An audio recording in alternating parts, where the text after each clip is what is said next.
Hey there, welcome to Broderos. Tonight, we've got hours of chilling horror stories combined with soothing rain sounds to help you relax and sleep. Before you drift off, leave a comment below and let us know where you're listening from and what time it is. And don't forget to hit that like button and subscribe right away. If you end up not enjoying it, you can always take it back later. Get cozy and let the fear take over.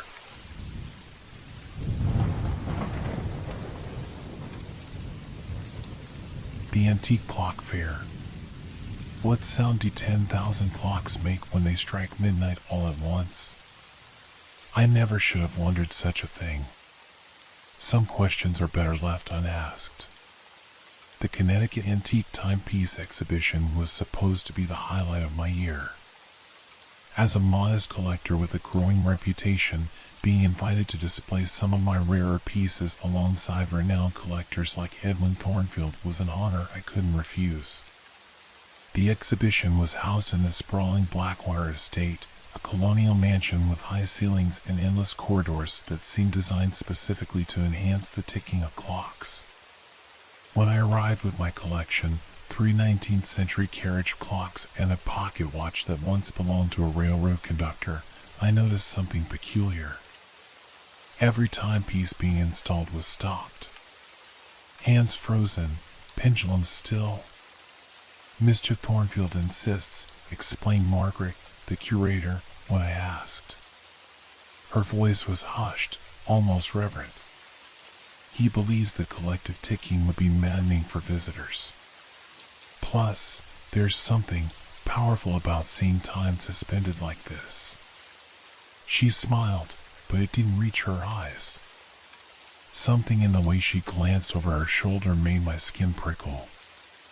All clocks would be set to different times, creating a tableau of frozen moments, she continued.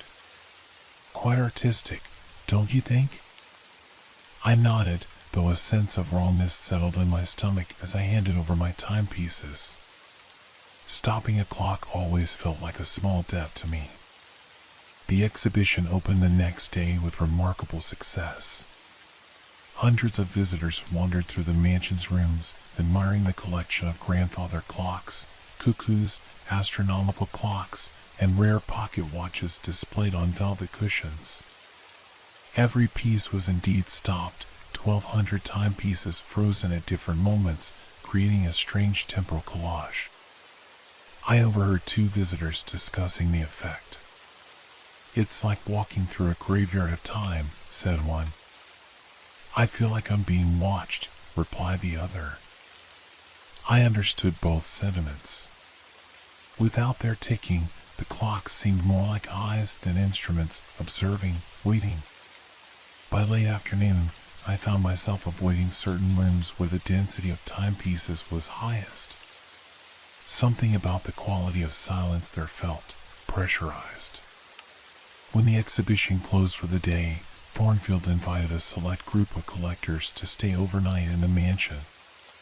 To truly appreciate the collection, he said, one must experience it in the changing light. 8 of us accepted. We were assigned rooms in the east wing, away from the main exhibition spaces. Mine was a small but elegant chamber with a 4-poster bed and a single bedside lamp. No clocks. The absence should have been comforting, but instead, it felt like an ominous void. I fell into a restless sleep around 11, dreaming of hands moving backward and forward at impossible speeds.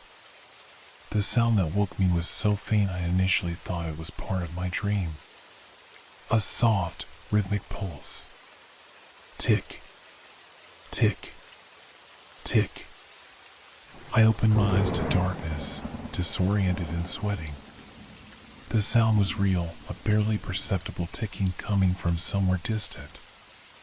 I grabbed my phone, 11:45. Pulling on my robe, I stepped into the hallway. The ticking was louder here, coming from the direction of the main exhibition hall. I followed it, my bare feet silent on the carpet. The mansion transformed at night. Moonlight sliced through tall windows, casting long shadows across marble floors.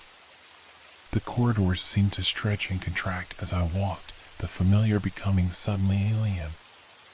The ticking grew louder with each step, no longer a single sound but a chorus, dozens, then hundreds of distinct rhythms, all slightly out of sync.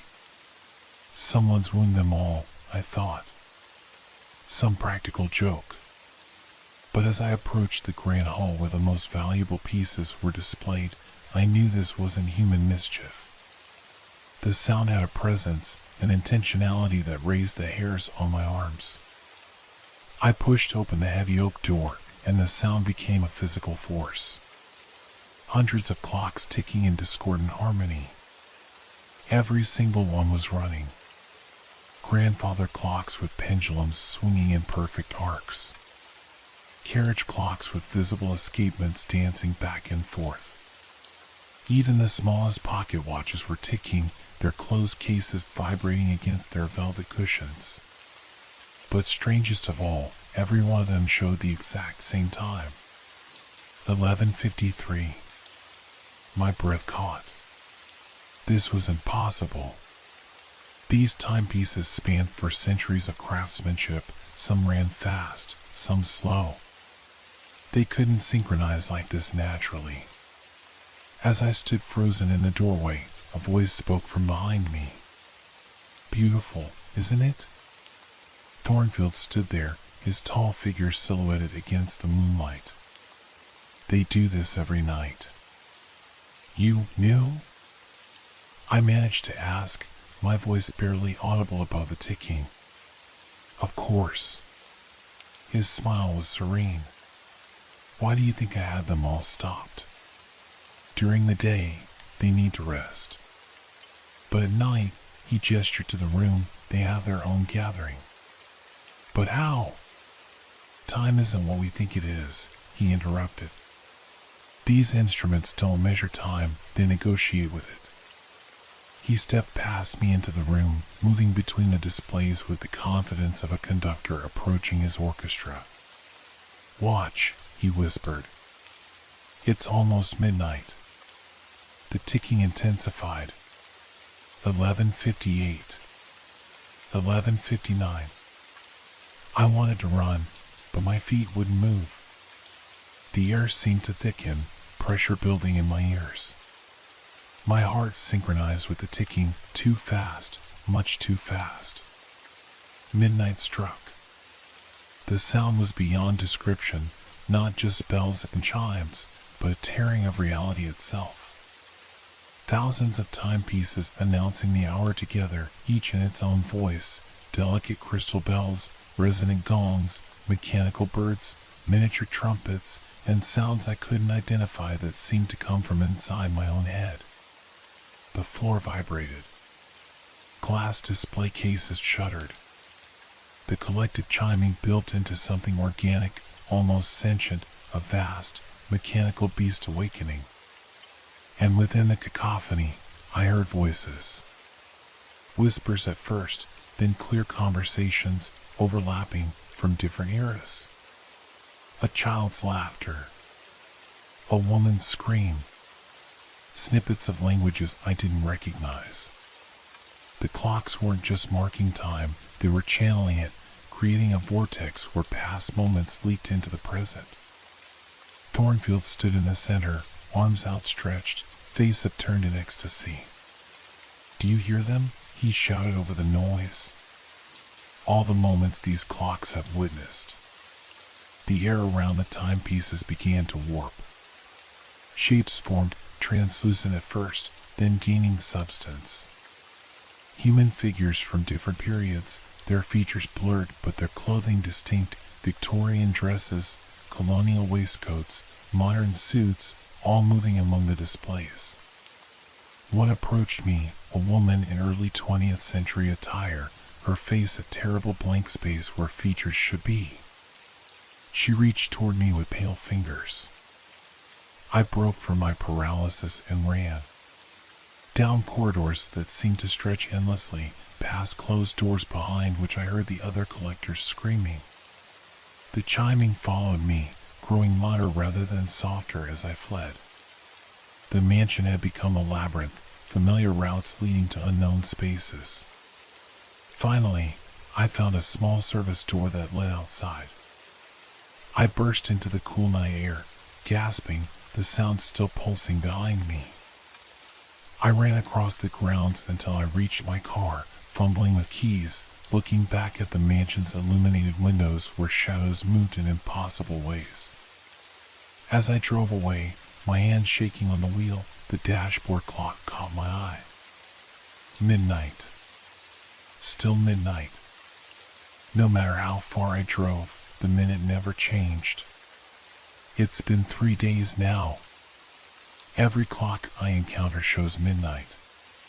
My phone, my computer, the bank sign downtown, the church tower, all frozen at the moment of my escape. I tried to go back to the mansion this morning, but it wasn't there. Just an empty lot with a for sale sign that looked decades old.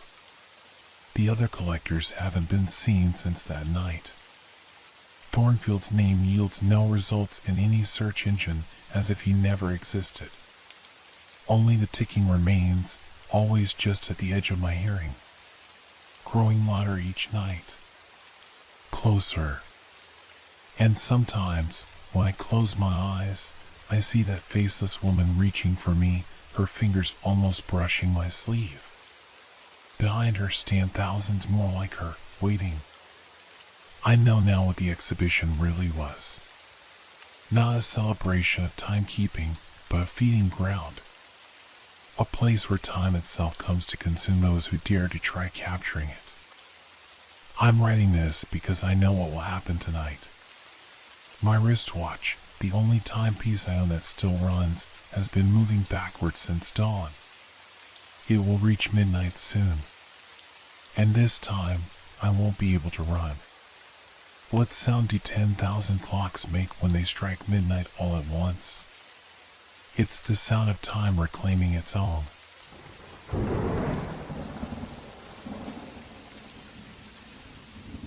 Have you ever heard something so beautiful that it terrified you? The first reports came in 3 weeks ago. Just a handful of calls to the Seattle Public Utilities about strange sounds coming from the storm drains. Nothing alarming at first. This city has its fair share of odd urban noises. I wouldn't have paid any attention if my neighbor Thomas hadn't mentioned it over coffee one morning. "Jack, you work for the city, right? Any idea what's going on with the music in the sewers?" I nearly choked on my Americano. The what? The music. Coming from the drains.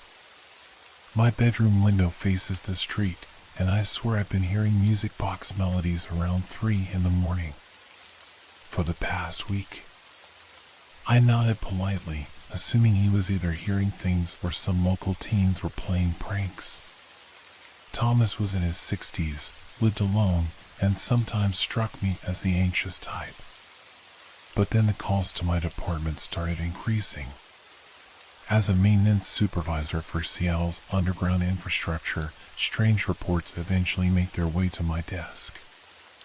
By the end of the week, we had logged 27 separate complaints about music coming from beneath the streets.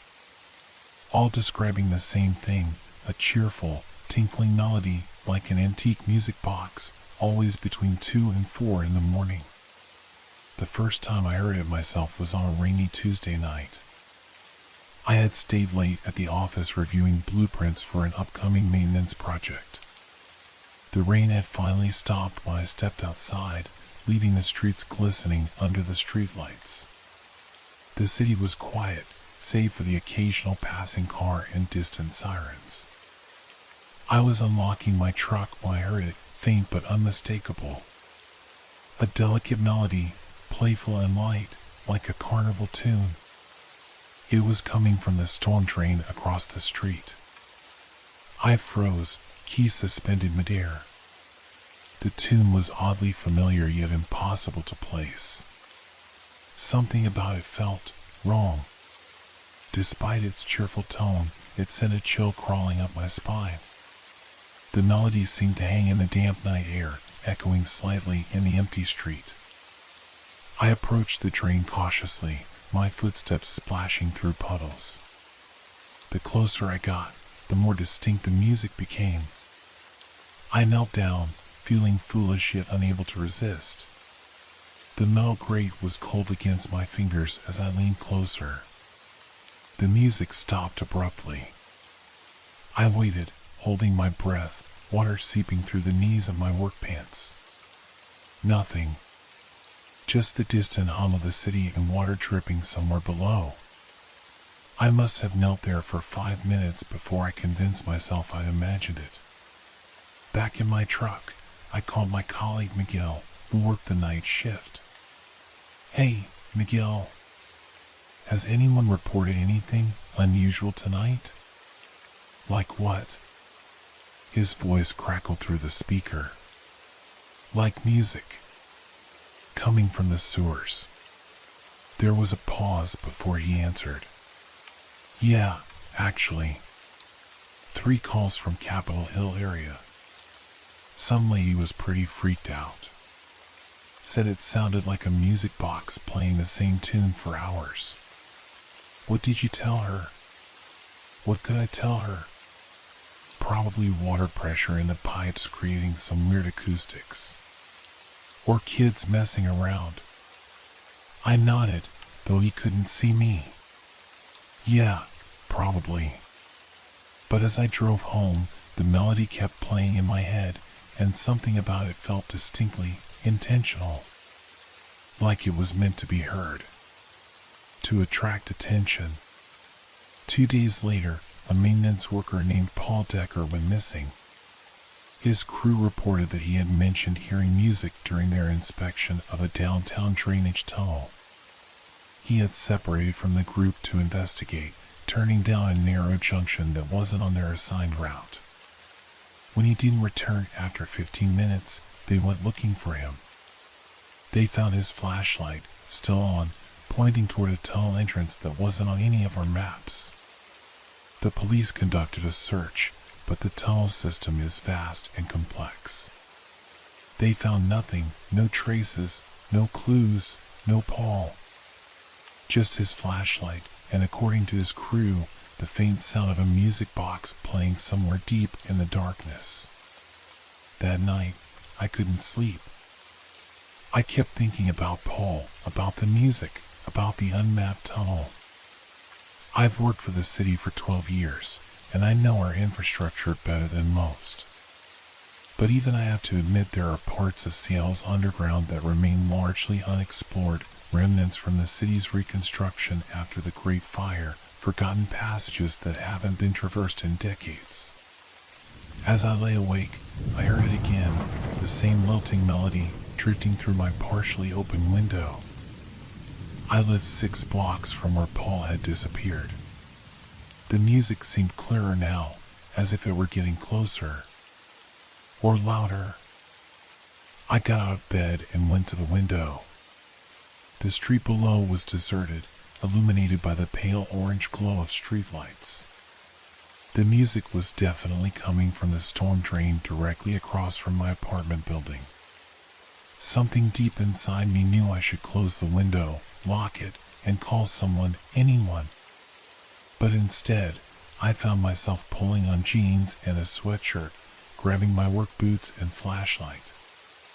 As I stepped outside into the cool night air, the music seemed to swell slightly, as if in welcome. And despite the fear crawling through my veins, I found myself drawn toward it, my feet carrying me across the empty street toward the source of that haunting melody. What was happening in Seattle? And why did I feel like the music was calling specifically to me? I still don't know what possessed me to lift that heavy iron grate in the middle of the night. Any sane person would have called it in, waited for a proper team. But the music, that eerily cheerful tinkling, seemed to speak directly to some primal part of my brain, bypassing all rational thought. The maintenance access point was familiar to me. I'd supervised work there just months ago. Standard procedure requires a 3-person team, proper ventilation checks, and safety harnesses for any descent. I had none of these things. Just my mag light, a multi-tool, and a growing sense of unease fighting against my inexplicable curiosity. As I lowered myself down the rusted ladder rungs, the cool, damp air enveloped me. The smell hit immediately, the expected odor of stagnant water and urban runoff, but underneath it something else. Something sweeter, almost like old perfume or decaying flowers. The music grew louder with each step downward, echoing against the concrete walls. "Hello?" I called out, my voice bouncing back at me from multiple directions. "Paul? Anyone down here?" Only the music answered, its tempo seemingly increasing slightly at the sound of my voice. My feet hit the bottom with a splash. I was standing in about 3 inches of murky water in a main access tunnel that ran beneath Fifth Avenue. The curved ceiling was low enough that I had to stoop slightly. My flashlight beam cut through the darkness, revealing the familiar infrastructure, pipes running along the walls, electrical conduits, the gentle slope of the tunnel floor leading water toward the treatment facilities.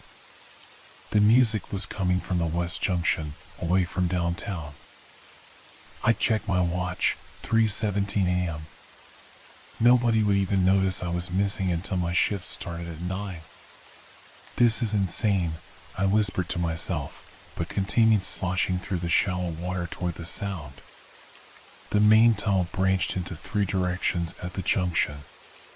The music was clearly coming from the narrowest passage, one I recognized as an older storm drain that predated most of the modern sewer system. It wasn't on a regular maintenance route. In fact, according to our most recent surveys, it should have been partially collapsed about 50 yards in. Yet as I directed my light down the passage, it revealed no collapse, just a perfectly intact tunnel stretching into darkness. And the music, definitely louder now, floating back to me from somewhere deep within. I hesitated at the entrance to this unexplored path. The water was deeper here, nearly to my knees, and colder. My flashlight beam seemed weaker, unable to penetrate more than 20 feet ahead. Something scraped against the wall behind me. I spun around, heart pounding, but saw nothing, just the empty junction I'd come through. "Just rats," I muttered, trying to steady my breathing. Seattle's underground was home to thousands of them. Nothing unusual about that. I turned back to the narrow passage and took a deep breath. The logical part of my brain was screaming at me to turn around, to climb back to the surface and call this in. But the music pulled at me like it was wrapping invisible threads around my limbs and gently tugging. I stepped into the passage. The water rose quickly, soon reaching mid-thigh. The tunnel narrowed further, forcing me to turn sideways in some spots. The brickwork here was different, older, with a different pattern that I didn't recognize from any of our infrastructure manuals. This section had to be from the early days of the city, perhaps even before the Great Fire. As I squeezed through a particularly tight section, my light caught something floating in the water ahead. I froze, afraid it might be. I didn't even want to complete the thought. But as I moved closer, I saw it was just a child's toy, a small, plastic figurine of a ballerina, spinning slowly in a small eddy. I picked it up, turning it over in my hand. It was faded and worn, but intact, as if it had been down here for years. As I examined it, the music stopped abruptly. The silence was somehow worse than the music had been. I could hear my own breathing, rapid and shallow, and the slow drip of water from the ceiling. Then, faintly, what sounded like whispering, too distant to make out words. "Hello?" I called again, louder this time. "Is someone there?" The whispering stopped. Then the music began again, now seeming to come from multiple directions at once. No longer just ahead, but also behind me and from the branching passages I had passed. I dropped the ballerina figurine and pushed forward, moving faster now despite the deepening water. The passage began to slope downward more steeply, taking me deeper beneath the city than I had ever been. According to all my knowledge of Seattle's infrastructure, I should have hit solid earth by now, or at least the foundations of the buildings above. But the tunnel continued, and so did I. After what felt like hours, but was probably only 20 minutes, I reached another junction. This one was larger, a circular chamber with 5 different passages branching off like spokes on a wheel. The architecture here was completely alien to me. The walls weren't brick or concrete, but seemed to be carved directly from the bedrock, smooth and slightly iridescent in my flashlight beam. In the center of the chamber stood what looked like an old-fashioned phonograph, its brass horn pointing upward. It was turning slowly, though there was no visible mechanism driving it. As I watched, transfixed, it rotated to point directly at me, and the music suddenly blared at deafening volume. I staggered backward, dropping my flashlight. It rolled across the uneven floor and fell into one of the water-filled passages with a splash, its beam briefly illuminating something moving beneath the surface before it sank out of sight. Now in near total darkness, save for a faint glow emanating from the phonograph horn, I felt true panic rising. The music had changed, no longer the cheerful carnival tune, but something discordant and jarring, the notes clashing and warping as if the instrument itself was being tortured. And underneath it all, that whispering again, closer now, almost intelligible. I fumbled for my phone, hoping against hope that I might have signaled this deep underground. The screen lit up, no service, of course, but at least I had another light source. As I swept its feeble glow around the chamber, I noticed something I had missed before. Scratched into the walls, hundreds of tally marks. And beside them, names. Dozens of names, some fresh-looking, others faded with time. I moved closer, squinting to read them in the dim light. Paul Decker's name was there, the marks still looking wet. And below it, freshly carved, was my own. Jack Mitchell. The phone slipped from my suddenly numb fingers, plunging the chamber back into darkness save for that unnatural glow from the phonograph. The music built to a crescendo, and with it, the whispering voices became a chorus, suddenly clear. "Come join us, Jack. We've been waiting for you to hear our song." I ran, blindly, splashing through water that now seemed to grab at my legs, trying to hold me back. I chose a passage at random, anything to get away from that chamber, from my name carved in the wall, from that terrible music that now sounded like screaming.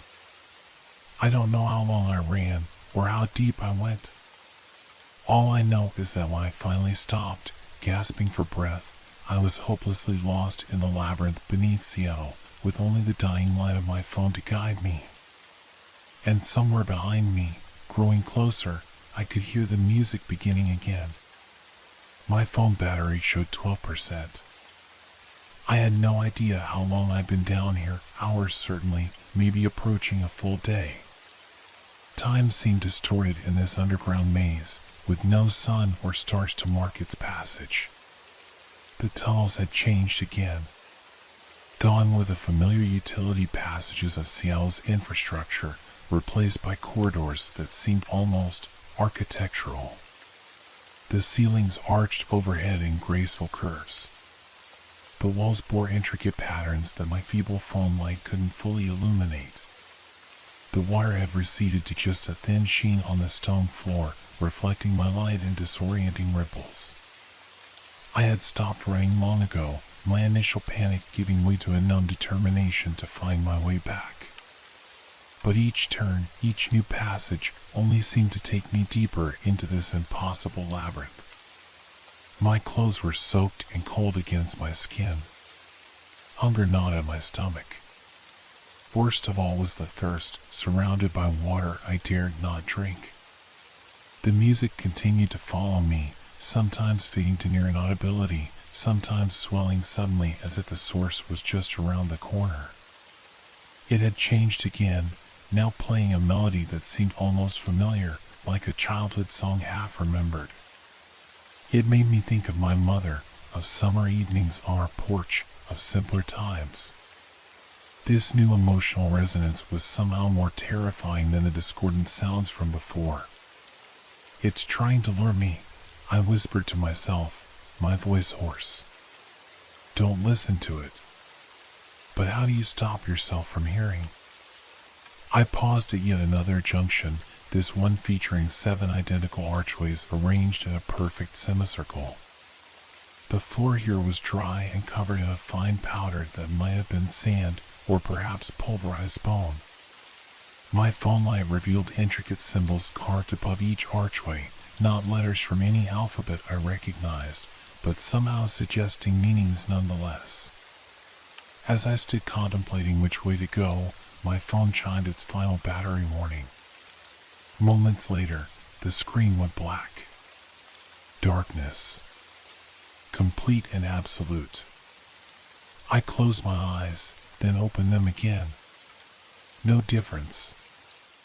I waved my hand in front of my face. Nothing. Then, gradually, I realized there was light, faint, pulsing, coming from one of the archways. Not electric or flame, but a soft blue-green phosphorescence like certain deep-sea creatures. It outlined the 3rd archway from the left, making the strange symbols above it glow with an inner fire. The music was coming from that direction too, softer now, almost apologetic. I knew I shouldn't follow it. Every instinct screamed that this light, this music, was the bait in a trap I didn't understand. But what choice did I have? Stumble blindly in the dark until dehydration claimed me? At least the light offered direction, purpose. "I'm coming," I said aloud, my voice echoing strangely in the chamber. "But I'm not your prey. I'm looking for a way out. I'm looking for Paul." Something shifted in the quality of the music, a subtle change in tempo, a new note introduced into the melody. It almost seemed to be responding to me. I approached the glowing archway cautiously. The symbols above it appeared to rise slightly as I drew near, as if trying to rearrange themselves into something I could comprehend. For a fleeting moment, I thought I could read them. They seemed to say "Welcome home," but then the impression was gone. Stepping through the archway, I found myself in a corridor that sloped gently downward. The bioluminescent glow was stronger here, emanating from what appeared to be veins of some crystal-like substance running through the walls. They pulsed in rhythm with the music, brightening and dimming like a heartbeat. "This isn't possible," I muttered. "None of this exists under Seattle." Yet here I was, following an impossible path through impossible structures. Either I had somehow accessed a hidden world beneath the city's foundations, or I'm hallucinating, dying of hypothermia or toxic gas exposure somewhere in the regular tunnels. The thought should have terrified me, but instead brought a strange calm. If this was a dying hallucination, then nothing here could truly harm me. I was already lost.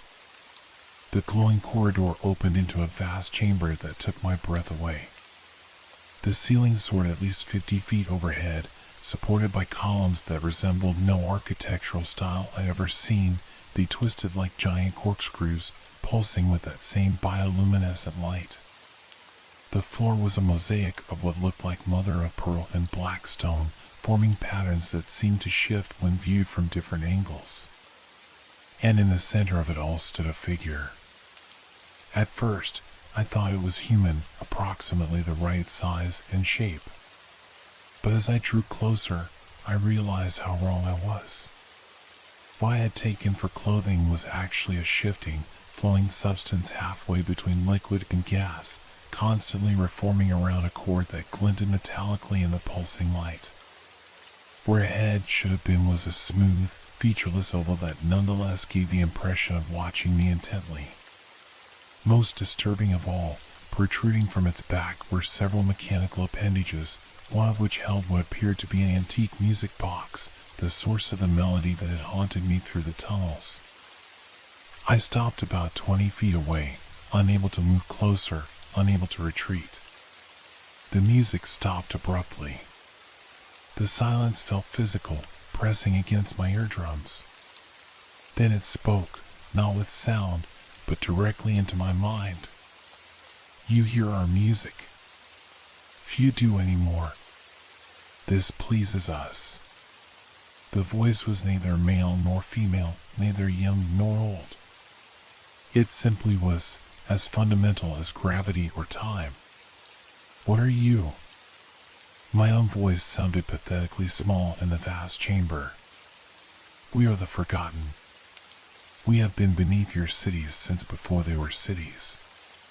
We gather those who can hear our song. Paul Decker. Did you take him? A sound like laughter, but distorted, echoed through my skull. He came willingly, as all do. As you have. I came looking for answers. For a way out. There is no out, only in. Further in, deeper down. Your kind builds atop without looking below. But we remember. We preserve. We collect.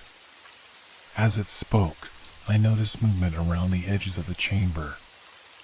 Other figures, similar to the one before me but smaller, emerged from shadowed recesses. They carry various objects, books, toys, technological devices from different eras. And walking among them, with glassy eyes and slack expressions, were people. Some dressed in modern clothes, others in garments from decades or even centuries past. I spotted a man in a Seattle Public Utilities uniform. Paul Decker, moving methodically alongside the creatures, sorting through what appeared to be mechanical components. Paul. I shouted. He didn't react, didn't even look up. He serves now. He is content. As you will be. The central figure extended one of its mechanical arms toward me, the music box in its grasp beginning to play again, that same haunting melody that had led me here, but purer now, more complex, with harmonies I hadn't noticed before. I felt my thoughts growing foggy, my will weakening. The sound was inside me now, resonating with my bones, rewiring my brain. I took a step forward, then another, drawn toward that mechanical embrace. With my last moment of clarity, I clapped my hands over my ears and screamed, a primal, desperate sound that tore at my throat. The music faltered. The creature's smooth oval head tilted slightly, as if in curiosity. Resistance. Interesting. It has been long since we encountered this. I kept my hands pressed tightly over my ears, though I knew it made little difference against something that spoke directly into my mind. Let me go. Let us all go. Go where? To your world of noise and chaos? We offer harmony. Purpose. We offer choice, I countered. Freedom. The creatures seemed to consider this. Its liquid gas body rippled with colors I had no names for. Freedom to destroy. To forget. To build blindly over what came before. Your kind has been doing this since you first emerged from caves. As it spoke, images flashed through my mind, ancient structures buried under modern cities, knowledge lost to time, civilizations risen and fallen while these beings watched from below. We preserve what you discard. We remember what you forget. We are the custodians of your discarded wonders. I found myself moving forward again, drawn not by the music now, but by a terrible curiosity. I wanted to see what they had collected, What treasures from human history lay in their underground domain? The creature's mechanical appendages unfurled like petals, revealing the intricate music box at their center. It was beautiful, gold and crystal and some metal I didn't recognize, its mechanism visible through transparent panels. This was the first. The original call.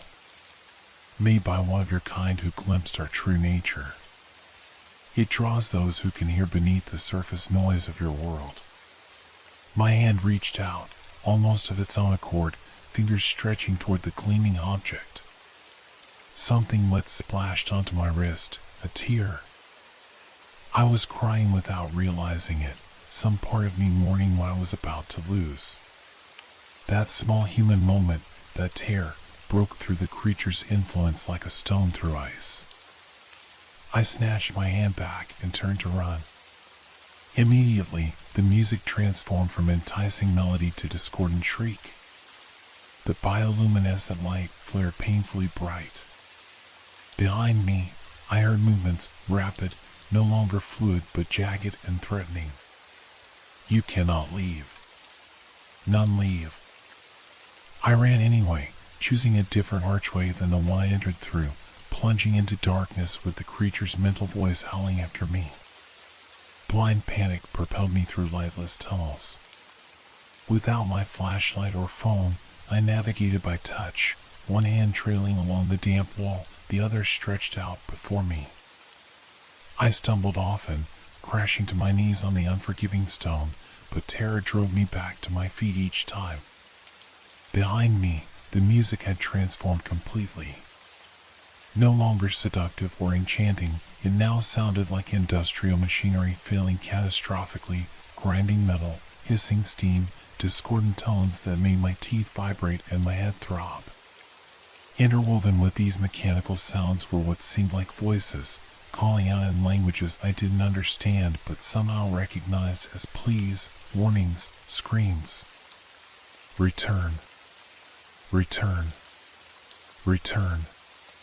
The command hammered in my mind, each repetition like a physical blow.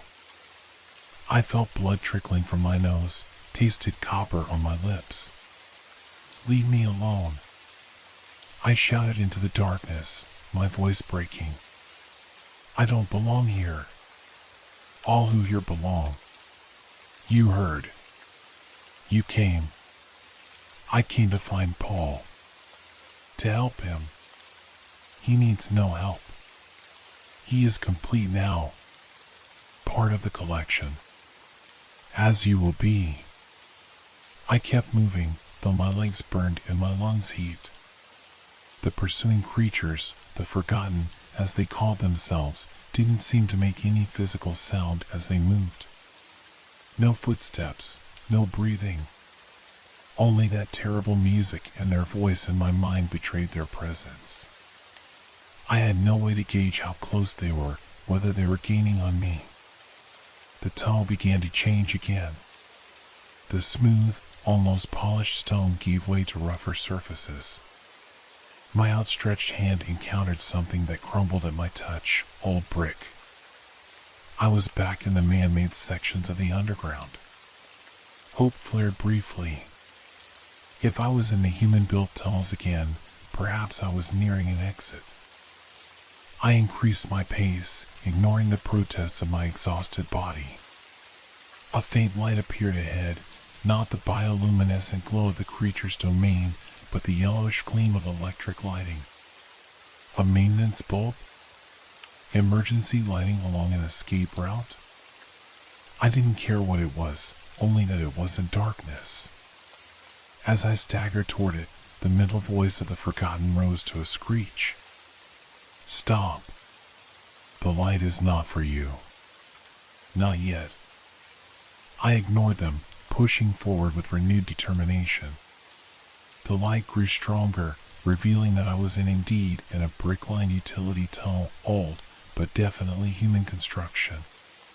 20 yards ahead was a junction with a functioning light fixture mounted on the ceiling. I was almost there when something wrapped around my ankle, something cold and fluid yet strong as steel cable. I crashed to the ground, chin striking the brick hard enough to make my vision flash white despite the darkness. We offered harmony.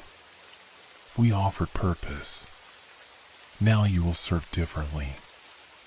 I kicked wildly at whatever had grabbed me, my heel connecting with something that yielded unpleasantly, like striking a water balloon filled with mercury. There was a mental hiss of what might have been pain, and the grip loosened momentarily. I scrambled forward on hands and knees, then lunged for the lighted area ahead. As I crossed into the illuminated section, I risked a glance back. They were there, 3 of the Forgotten hovering at the edge of the darkness, their liquid gas bodies roiling with apparent agitation. They wouldn't cross into the light. You can't follow me here? I gasped, pulling myself up against the wall. Crude light. Painful. Disruptive. The mental voice sounded strained now, diminished by distance or the effect of the electric bulb. But temporary. Bulbs fail. Batteries die. Generators falter. We are patient. I'm leaving, I told them, backing farther into the light. I'm going back to the surface. You will return. The music is in you now. You will hear it in your dreams, in quiet moments. It will call, and one night, you will answer. I turned away from them, searching the junction for any indication of which way might lead upward. A metal sign bolted to the wall caught my eye, Maintenance Shaft 17, access to Pioneer Square Station. The subway. I was near one of Seattle's underground light rail stations. If I could reach it, I could find my way to the surface, to people, to safety. I chose the tunnel that seemed to head in the right direction and began to move as quickly as my battered body would allow. The mental voice of the Forgotten faded as I put distance between us, but their final message lingered. We will be waiting, Jack Mitchell. And we will keep your friend company until you return. The maintenance tunnels were a maze, but a human maze with human logic. I followed signs, emergency arrows, the subtle upward slope of the floor. After what felt like hours, but was probably only 20 minutes, I heard the distant rumble of a train. I stumbled toward the sound, eventually reaching a maintenance door that opened onto a service platform alongside the subway tracks. The platform was empty. It must have been very early morning, before regular service hours. I collapsed onto a bench, trembling from exhaustion, cold, and fading adrenaline. A security camera swiveled toward me. Within minutes, transit police appeared, their expressions shifting from suspicion to concern as they took in my filthy, bloodied state. Sir? Are you all right? How did you get down here? I tried to explain, but my words came out jumbled and incoherent. Underground creatures. Music boxes. Paul Decker. They exchanged glances that clearly communicated their assessment, mentally disturbed, possibly dangerous. They took me into custody, gently but firmly, and called for medical assistance. I didn't resist. I couldn't even walk without help at that point. The paramedics who arrived checked me over, noting symptoms of hypothermia, dehydration, minor concussion. One of them, a kind-faced woman with gray-streaked hair, leaned close as they loaded me onto a gurney. You've been missing for 2 days, she said quietly. There's been a search for you after you didn't show up for work. What happened down there? I opened my mouth to tell her everything, then stopped. The knowing look in her eyes gave me pause. You've heard it too, I whispered instead. The music. She glanced around to make sure no one was listening, then nodded almost imperceptibly. 20 years ago. I went looking, just like you. Got farther than most, I think. far enough to see them. The forgotten. Is that what they call themselves? She adjusted my foreline, her hands steady but her eyes haunted. I got away too. But sometimes, in the quiet hours before dawn, I still hear it. Don't you? I realized with horror that she was right. Beneath the rumble of the approaching train, beneath the chatter of the police and medical technicians, beneath even the pounding of my own heartbeat, I could still faintly hear that melody, waiting, patient, eternal. What do we do? I asked her, my voice barely audible. She smiled sadly. We live with it. We stay in the light. We make noise to drown it out. She patted my hand. And we never, ever go looking again. As they wheeled me toward the waiting ambulance, I caught movement from the corner of my eye, a shimmer in the darkness of the tunnel beyond the station. For just a moment, I glimpsed a smooth, featureless oval and a gleam of mechanical appendages. Then it was gone, retreating into the labyrinth beneath the city, taking its music with it. For now, 3 months have passed since my encounter in the tunnels beneath Seattle. On the surface, life has returned to normal. I was hospitalized for 4 days, treated for hypothermia, dehydration, and what the doctors described as acute stress reaction. The official report states that I got lost in the maintenance tunnels while investigating unusual acoustic phenomena, hallucinated due to oxygen deprivation, and eventually found my way to the subway station in a confused state. No one believes what I really saw. No one except Marion, the paramedic who treated me that night. We meet for coffee occasionally, speaking in careful euphemisms about our shared experience. She's been living with the music for 20 years. She's taught me some coping mechanisms, white noise machines, meditation techniques, specific frequencies that can temporarily drown out the melody.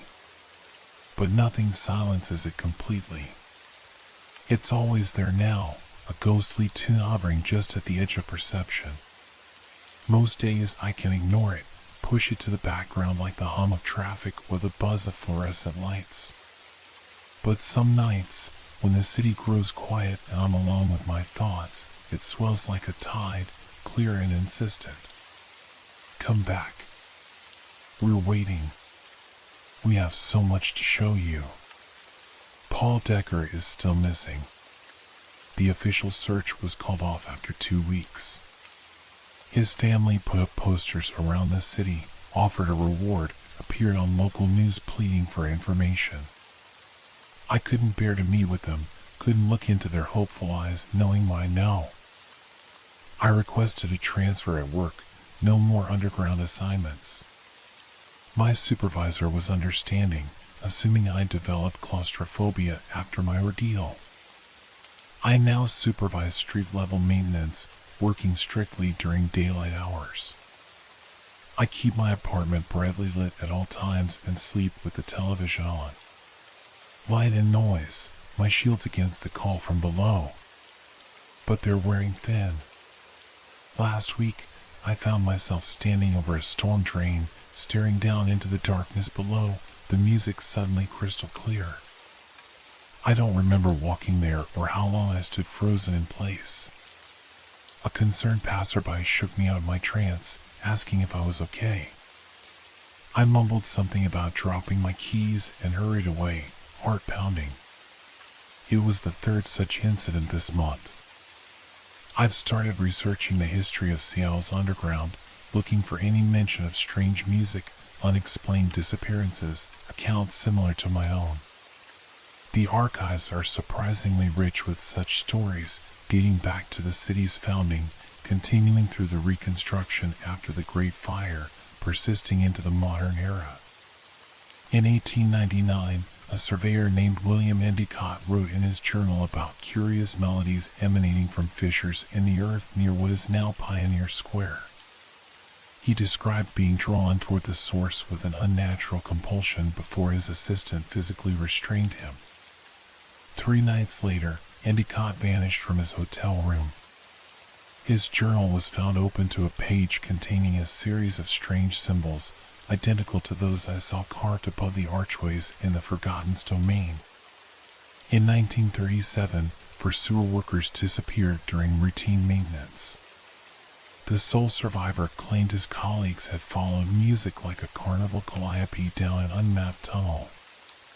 Authorities dismissed his account, attributing it to toxic gas exposure. In 1972, a University of Washington archaeology student exploring the underground city wrote a thesis proposing that Seattle was built atop structures predating known human settlement in the region. Her academic career ended abruptly when she was committed to a psychiatric facility after being found in a catatonic state in an abandoned section of the underground tour route. In her journal, later recovered from her apartment, she had drawn detailed sketches of creatures matching my forgotten, flowing, mercury-like bodies with mechanical appendages and featureless oval heads. The pattern is clear to anyone willing to see it. But few are. Marion tells me I should leave Seattle, move somewhere with no subterranean infrastructure, a small coastal town, perhaps, or a mountain village. Distance helps, she said during our last meeting. The music fades the farther you get from them. I spent 5 years in Arizona. Complete silence. It was heaven. Then why did you come back? I asked. She didn't answer directly, just gazed into her coffee cup with haunted eyes. Some calls you can't ignore forever. I understood. Better than I wanted to. I've packed my apartment, given notice at work. Tomorrow I leave for my cousin's place in rural Montana. No sewers there, no subway tunnels, no vast underground networks for the forgotten to inhabit. Just open sky and solid ground. I hope it will be enough. Tonight is my last night in Seattle. I should be finishing my packing, loading the U-Haul, preparing for an early start. Instead, I find myself sitting at my kitchen table, writing this account by the harsh light of every lamp I own, with heavy metal blasting through my headphones to drown out the music that has grown deafening over the past few hours. They know I'm leaving. They're making their final plea. The melody has changed again, no longer the cheerful carnival tune that first lured me down, nor the discordant shriek of their pursuit. Now it's something else entirely, achingly beautiful, complex beyond human composition, harmonies that seem to reach into my chest and caress my very soul. And beneath it all, their voice. We have collected wonders for millennia. Artifacts of civilizations risen and fallen. Knowledge lost and found. Paul Decker has seen them. He understands now. He is helping us preserve what your kind would destroy or forget. He is fulfilled in ways your surface world could never offer. There is a place for you among us, Jack. A purpose. You have qualities we value: curiosity, persistence, the ability to hear beyond the noise. Few of your kind possess these traits anymore. The world above grows louder, more chaotic, more destructive with each passing decade. We offer harmony, preservation, meaning. I shake my head, turning up the volume on my headphones until the bass makes my teeth rattle. It doesn't help. The music cuts through everything, as if it's being played directly into my auditory nerves. You cannot run from what is inside you now. The music will follow. Better to embrace it, to understand it, to become part of the greater composition. My hands are shaking so badly I can barely write. Outside my window, the storm drains along my street are emitting a faint, shimmering light, visible only to me, I suspect. An invitation. A beacon guiding me home. No, not home. It's a trap. A beautiful, seductive trap that has been capturing curious, sensitive souls for centuries. I forced myself to focus on my writing, on maintaining my grip on the surface world. I need to finish this account, to leave some record in case I don't make it to Montana. In case tomorrow morning someone notices my apartment door standing open, my possessions half packed, and no sign of Jack Mitchell. The music rises to a crescendo, so beautiful it brings tears to my eyes. My resolve is weakening. Part of me, a growing part, wants to surrender, to follow the melody down into the depths, to see the wonders the forgotten have collected, to understand the greater pattern they perceive. Would it be so terrible to exist in that twilight realm beneath the streets? To join Paul and the others who heard the call? To become part of something ancient and enduring? The city sleeps above, unknowing. Millions of people living their lives, never hearing the music beneath their feet, never suspecting the labyrinth of wonders and horrors that exists below the foundations of their buildings. Perhaps ignorance truly is bliss. My phone buzzes, a text from Marian, stay inside. Dawn is coming. She knows. She feels it too, the heightened call on this particular night. Perhaps the forgotten grows stronger at certain times, or perhaps they're simply making a special effort to reclaim me before I escape their sphere of influence. I text back with trembling fingers, hard to resist. Her reply comes quickly, I know. But you must. First night is worst. Think of light, of noise, of life. I close my eyes, trying to visualize the Montana sunrise, the wide open spaces, the silence that comes from distance rather than the absence of sound. I picture my cousin's ranch, the horses in the paddock, the mountains on the horizon. Life above ground, honest and real. When I open my eyes, I'm standing by my front door, keys in hand. I don't remember leaving my chair. The music is deafening now, triumphant as if victory is within reach. My hand moves toward the doorknob of its own accord. Suddenly, a different sound cuts through the melody, the harsh electronic beep of my alarm clock. 5:30 a.m. First light will soon be breaking over the city. The spell shatters. I stumble back from the door, dropping my keys as if they've burned me. The music recedes abruptly, like a wave pulling back from shore, leaving behind a silence so profound it rings in my ears. Through my apartment window, I can see the eastern sky beginning to lighten. Dawn is coming. I've survived the night. I sink to the floor, back against the door, and text Marian, still here. Good, she replies. Get to Montana. Don't stop driving. I intend to follow her advice. As soon as the sun is fully up, I'll finish loading the U-Haul and leave this city behind. But I'm not naive enough to believe this is over. The forgotten are patient. They've existed beneath our cities for centuries, perhaps millennia. They can wait. And the music is part of me now, a phantom melody that may fade with distance but will never truly disappear. One day, years or decades from now, I might find myself driving back towards Seattle, drawn by a tune only I can hear. What human willpower can withstand an eternity of such calling? For now, though, I choose the surface. I choose light and noise and life. I choose to leave this record behind, partly as warning, partly as confession. If you're reading this and you've never heard the music, count yourself fortunate. Cover your ears if you ever think you catch a hint of a carnival melody drifting up from a storm drain or subway grate. Walk quickly past utility tunnels and maintenance hatches. Fill your life with light and sound.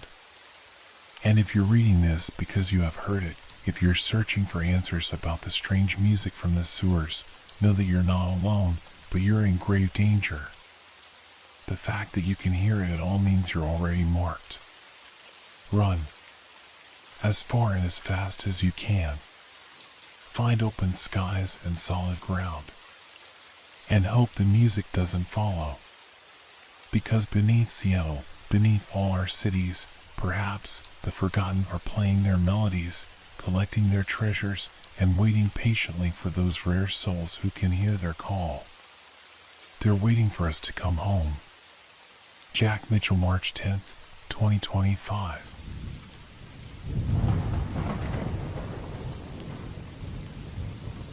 Have you ever seen a man teach to an empty room?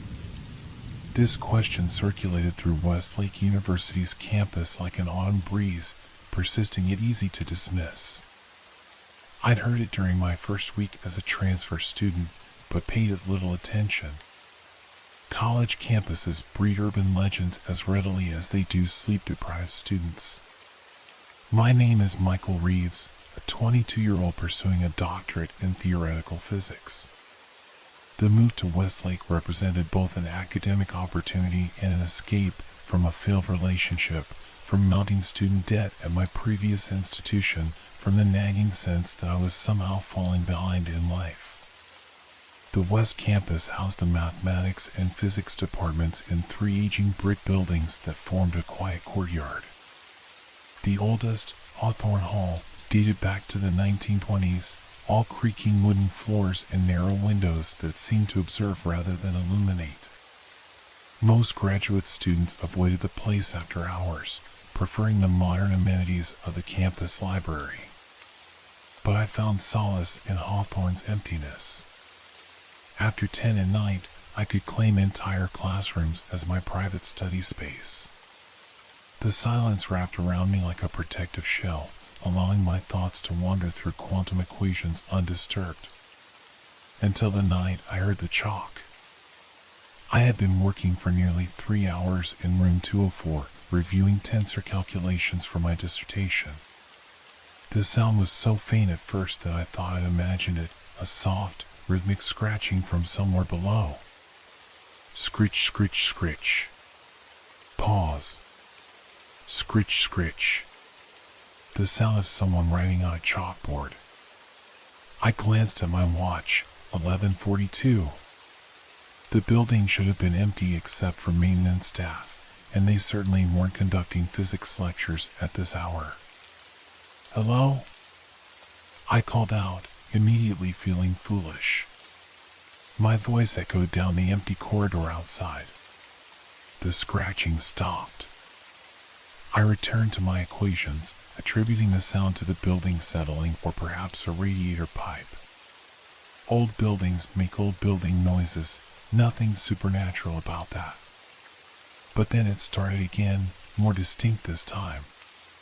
Not just chalk, but the unmistakable cadence of a lecture. A deep voice, too muffled to make out words, rising and falling in the familiar rhythm of academic discourse. A chill ran down my spine despite the overheated room. I gathered my papers slowly, trying to rationalize what I was hearing. Perhaps a professor recording a lecture video?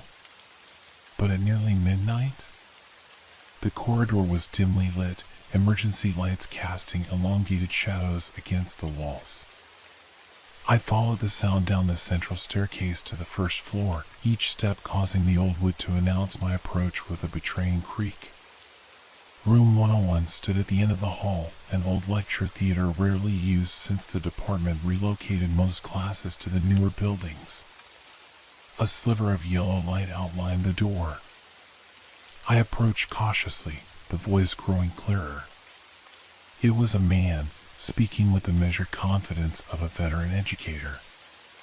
And so we arrive at the inevitable conclusion that time itself must be viewed as a malleable dimension, not the rigid constraint our limited perceptions suggest. My hand hovered over the doorknob. Something felt wrong. The voice had an unsettling quality, hollow, as if coming through an old radio. And beneath the academic language, I detected a note of desperation. I pressed my eye to the keyhole, but could only make out the edge of a chalkboard covered in dense equations. The rest of the room remained obscured. My curiosity overrode my unease. I turned the knob and pushed the door open. The hinges groaned, and the lecture stopped mid-sentence. Room 101 was empty. The chalkboard was blank, its surface dusty with disuse. The desks stood in silent rows, undisturbed. But the room was not completely still. A piece of chalk lay broken on the floor beneath the board, as if recently dropped. And though the room was empty, it felt occupied. The air seemed thicker near the lecturer's podium, wavering slightly like heat rising from summer pavement. "Hello?"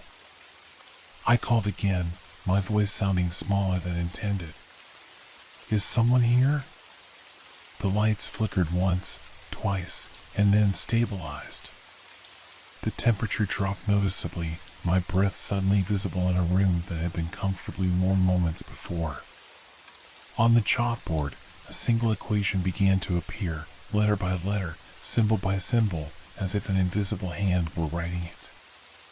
The chalk moved with purpose, scratching against the board in precise, deliberate strokes. I backed toward the door, my pulse hammering in my throat. This wasn't possible. Yet I couldn't deny what I was seeing. The equation completed with a final, emphatic period. Then, beneath it, words began to form. Not enough time. The chalk dropped to the floor with a sound that seemed impossibly loud in the silent room. I ran. My footsteps thundered through the empty building as I raced up the stairs, grabbed my belongings from room 204, and burst through the exit doors into the cold night air. I didn't stop until I reached my apartment 3 blocks away, my lungs burning and my mind reeling. That night, I dreamed of equations that wrote themselves and a voice that lectured to an audience of empty chairs. And somewhere in the dream, I understood that the professor wasn't teaching the students who weren't there. He was teaching me. Morning light brought rationality back to my world. I'd fallen asleep at my desk, drooling onto my tensor calculations. The obvious explanation presented itself. I had dreamed the entire incident. Stress and exhaustion had conjured a waking nightmare from the campus rumors about Hawthorne Hall. Still, I avoided the building for 3 days, finding alternative study spaces in the Modern Science Library. I told no one about what I'd experienced or hallucinated. Professor Whitman, my dissertation advisor, would certainly question my mental fitness if I started babbling about ghost professors writing equations on chalkboards. My curiosity, however, proved stronger than my fear. Between classes on Thursday, I found myself in the university archives, searching for information about Room 101 and its history. The archive assistant, an elderly woman named Beatrice with cat-eye glasses and liver-spotted hands, seemed surprised by my interest. Hawthorne 101? That old lecture hall hasn't been regularly scheduled for classes in over 15 years, she said, pulling out a drawer of catalog cards. Too small for modern class sizes, and the acoustics are terrible. Has there ever been an incident there?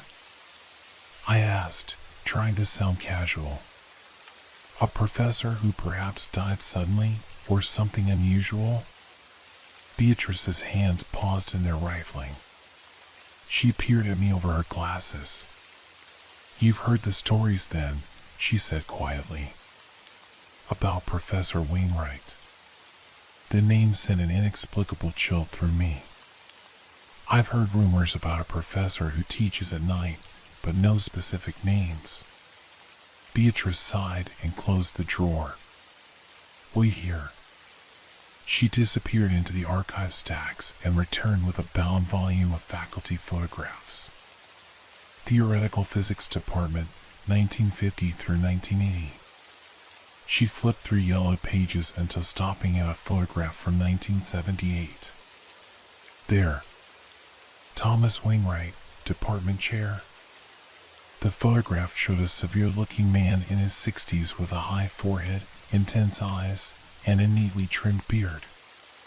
Something about his expression, a burning intensity, seemed disturbingly familiar. Professor Wainwright was brilliant but difficult, Beatrice explained. Dedicated to his research on temporal mechanics to the exclusion of everything else. No family, few friends, lived for his work. He was notorious for keeping odd hours, sometimes lecturing or working in his office well past midnight. My mouth felt dry. What happened to him? Heart attack. In room 101, during a late-night session working on some breakthrough equation. Campus security found him the next morning, slumped over his desk, chalk still in his hand. Beatrice closed the book. That was 46 years ago this month. I stared at the closed book, my mind racing. Has anyone ever reported unusual activity in that room since then? You mean ghost stories? Beatrice smiled sadly. Every few years, some student claims to hear lectures in empty rooms or see equations appearing on chalkboards. The administration dismisses it as pranks or overactive imaginations. But those of us who've been here long enough. She shrugged. We just don't schedule classes in 101 anymore. I thanked Beatrice and left the archives with Professor Wainwright's face burning in my memory. That evening, I searched for his academic papers online and discovered his obsession, a unified theory of time that proposed consciousness could exist separate from linear temporal progression. His final paper, published posthumously, contained an incomplete equation that looked eerily familiar, the same one I'd seen writing itself on the chalkboard. That night, I couldn't sleep. At 2:30 in the morning, I made a decision that felt simultaneously foolish and inevitable. I dressed, grabbed my notebook, and walked back to campus. Hawthorne Hall loomed against the night sky, most windows dark except for the security lights. I used my graduate student key card to enter, wincing at every sound my footsteps made on the old floors. The building felt different at night, not just empty but expectant, as if the walls themselves were holding their breath. The emergency lights cast a sickly green glow that transformed familiar hallways into something alien. I descended the stairs slowly, listening. No scratching chalk. No lecturing voice. Just the faint hum of the building's ancient ventilation system. Room 101's door stood slightly ajar, a thin line of yellow light spilling into the hallway. I hadn't turned on those lights. No one had scheduled this room for anything. My heartbeat accelerated as I approached, fighting against the warning signals firing throughout my body. I pushed the door open slowly. The room was empty, but not unoccupied. The lights flickered continuously, casting strobing shadows across the lecture hall. The temperature plummeted as I stepped inside, my breath fogging before my face. The chalkboard contained the same equation I'd seen before, but now expanded, covering the entire surface with symbols and notations I only partially understood. In the center of the room, a piece of chalk hovered 5 feet above the ground, waiting. Professor Wainwright? My voice emerged as a whisper. The chalk didn't move, but I felt something shift in the room's atmosphere, a gathering density, like storm clouds before lightning. I've read your papers, I continued, stepping closer. Your theory about consciousness existing outside linear time. You were trying to prove it, weren't you? The air directly in front of the chalkboard wavered, and for a moment, just a moment, I thought I saw the outline of a man. Tall, thin, with intense eyes that seemed to stare through me rather than at me. The chalk began to move, writing a single word, trapped. You're trapped? I asked, moving closer despite my fear. Between moments? Your consciousness separated from time? The wavering intensified, and suddenly the temperature dropped so drastically that frost formed on the nearby desk surfaces. The chalk flew across the board, writing frantically. 46 years of lecturing. No one listens. Equation incomplete. Need observer to collapse function. You need someone to observe you to complete the equation? I guessed, my academic curiosity momentarily overriding my terror. A conscious observer to collapse your quantum state? The wavering air began to take more distinct shape, the silhouette of a tall man in a tweed jacket, his outline flickering like a badly tuned television channel. Where his face should have been, only darkness swirled. You. Physics. Understand. Help. The chalk wrote these words more slowly, deliberately. I'll help you, I heard myself say. What do you need me to do? The chalk hovered for a long moment, then wrote, come back tomorrow night. Bring materials. Finish work. I nodded, both terrified and exhilarated. I'll come back. I promise. The lights flickered violently, then extinguished completely, plunging the room into darkness. When the emergency lights came on seconds later, the chalkboard was empty. The wavering silhouette had vanished. But on my notebook, which I placed on a desk near the door, a single line of text had appeared in handwriting not my own. Time runs out for everyone, Mr. Reeves. Don't waste yours as I wasted mine. He knew my name. Somehow, he knew my name. I nearly ran from the building, but unlike my first encounter, this time I wasn't fleeing in blind panic. This time, I was running towards something, my apartment, my computer, my books. I had research to do. A ghost had just given me homework. Dawn found me surrounded by printouts of Thomas Wainwright's published papers, my eyes burning from hours of reading. The more I learned about the man, the more unsettled I became. Wainwright had been a prodigy, earning his doctorate at 22, my current age, and ascending to department chair by 40. His early work had been brilliant but conventional. Around 1970, however, his research took a sharp turn into theoretical realms that his colleagues found increasingly bizarre. He became obsessed with the idea that consciousness itself was the key to understanding time, that our perception created the linear progression from past to future rather than merely observing it. His later papers proposed that with the right mathematical framework, consciousness could be untethered from sequential time. What had started as theoretical physics had gradually incorporated elements of quantum mechanics, philosophy, and even aspects of Eastern mysticism. His final unfinished paper, submitted just days before his death, had been rejected by every reputable journal. The reviewers called it the mathematical ravings of a mind detached from scientific rigor. By mid-morning, I had filled a notebook with equations from his work, trying to understand the formula I'd seen on the chalkboard. Parts of it aligned with Wainwright's published theories, but other sections contained symbols and relationships I couldn't decipher, mathematical language that seemed to extend beyond conventional notation. I skipped my classes that day, unable to focus on anything except the puzzle before me. By afternoon, exhaustion finally claimed me, and I collapsed into a restless sleep filled with dreams of numbers that moved like living things and a voice that lectured endlessly about the prison of linear time. I awoke disoriented as evening shadows stretched across my apartment. My phone showed several missed calls from Professor Whitman, concerned about my absence from his seminar. I sent a brief message claiming illness and continued my preparations. If I were truly going to help a ghost complete his life's work, I needed to understand what I was dealing with. I packed my bag with essentials: notebook, calculator, blank paper, several colors of chalk, a digital recorder, and my phone to document anything that happened.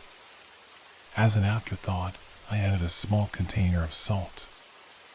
I wasn't superstitious, but the internet suggested it offered protection against malevolent spirits. Better safe than sorry. Dinner was forgotten in my focused preparation. The rational part of my brain insisted I was having some kind of breakdown, perhaps stress-induced hallucinations or the early stages of schizophrenia. Yet the equations I copied from the chalkboard were too complex, too innovative to have originated in my own mind. At 11:30, I returned to Hawthorne Hall. The campus was quiet, most buildings dark except for security lighting. A light rain had begun to fall, creating halos around the lampposts and slicking the brick pathways. The mathematics building seemed to watch my approach, its windows like dozens of unblinking eyes. Inside, the hallways felt narrower than I remembered, the ceiling lower. The usual creaks and groans of the old structure now seemed purposeful, communicative. As I descended the stairs to the first floor, I noticed something odd. The emergency lights, normally emitting a steady green glow, now pulsed faintly, a subtle rhythm that matched my heartbeat. I told myself it was a coincidence, a power fluctuation, anything but what it felt like, the building synchronizing itself to my presence. Room 101's door was closed, no light visible underneath. I stood before it, suddenly hesitant. What if I opened the door and found nothing? What if all of this had been an elaborate self-deception? Worse, what if it hadn't? I gripped the doorknob, its brass surface unexpectedly warm against my palm. I pushed the door open. The lecture hall was dark except for a single desk lamp on the professor's table, its light creating a perfect circle of illumination that didn't quite reach the walls. The air felt charged, like the atmosphere before a thunderstorm. The chalkboard remained blank, patiently waiting. I set my bag down and removed my supplies, arranging them neatly on the front desk. "Professor Wainwright?" I called, my voice sounding thin in the cavernous space. I came back as promised. No response. No flickering lights. No temperature drop. I waited, standing awkwardly in the pool of lamplight. Minutes passed. Had I imagined everything after all?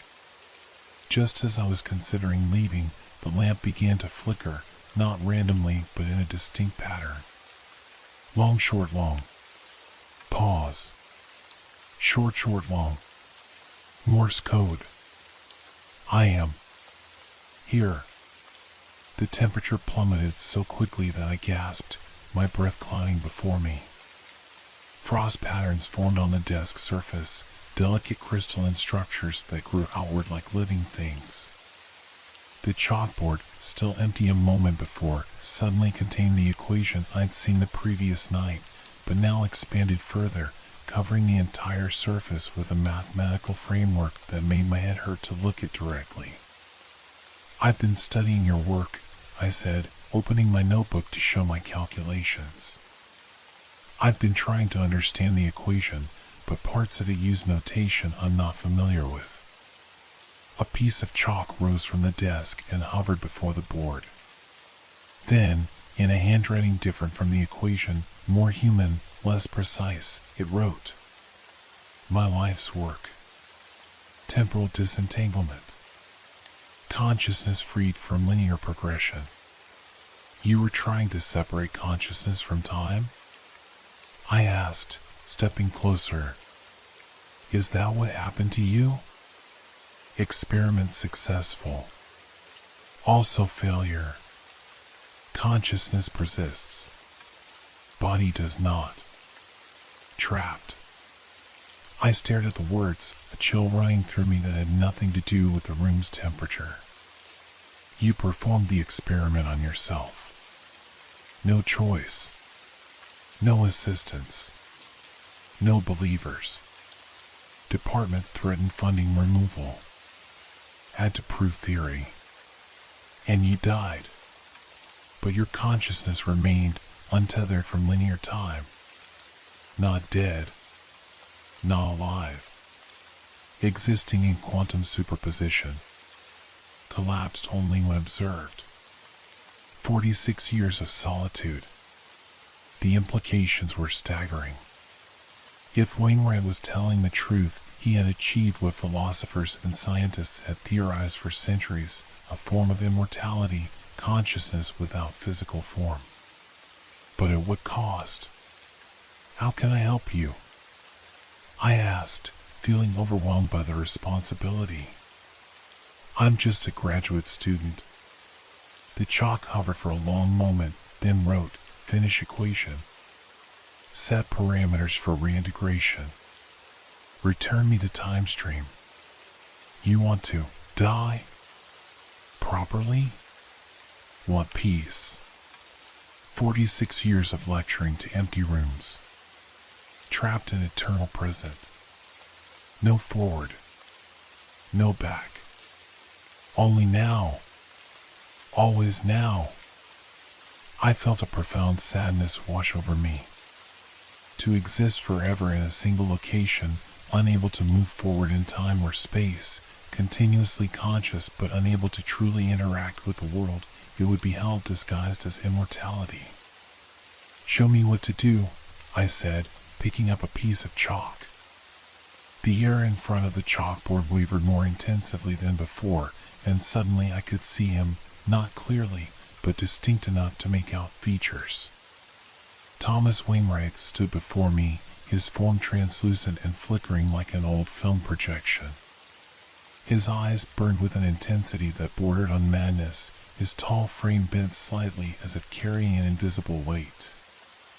He pointed toward the equation, his finger tracing specific symbols. As he did, I felt knowledge flowing into my mind, not words but pure mathematical concepts, patterns of thought that bypassed language entirely. I began writing, my hand moving almost independently of my conscious control.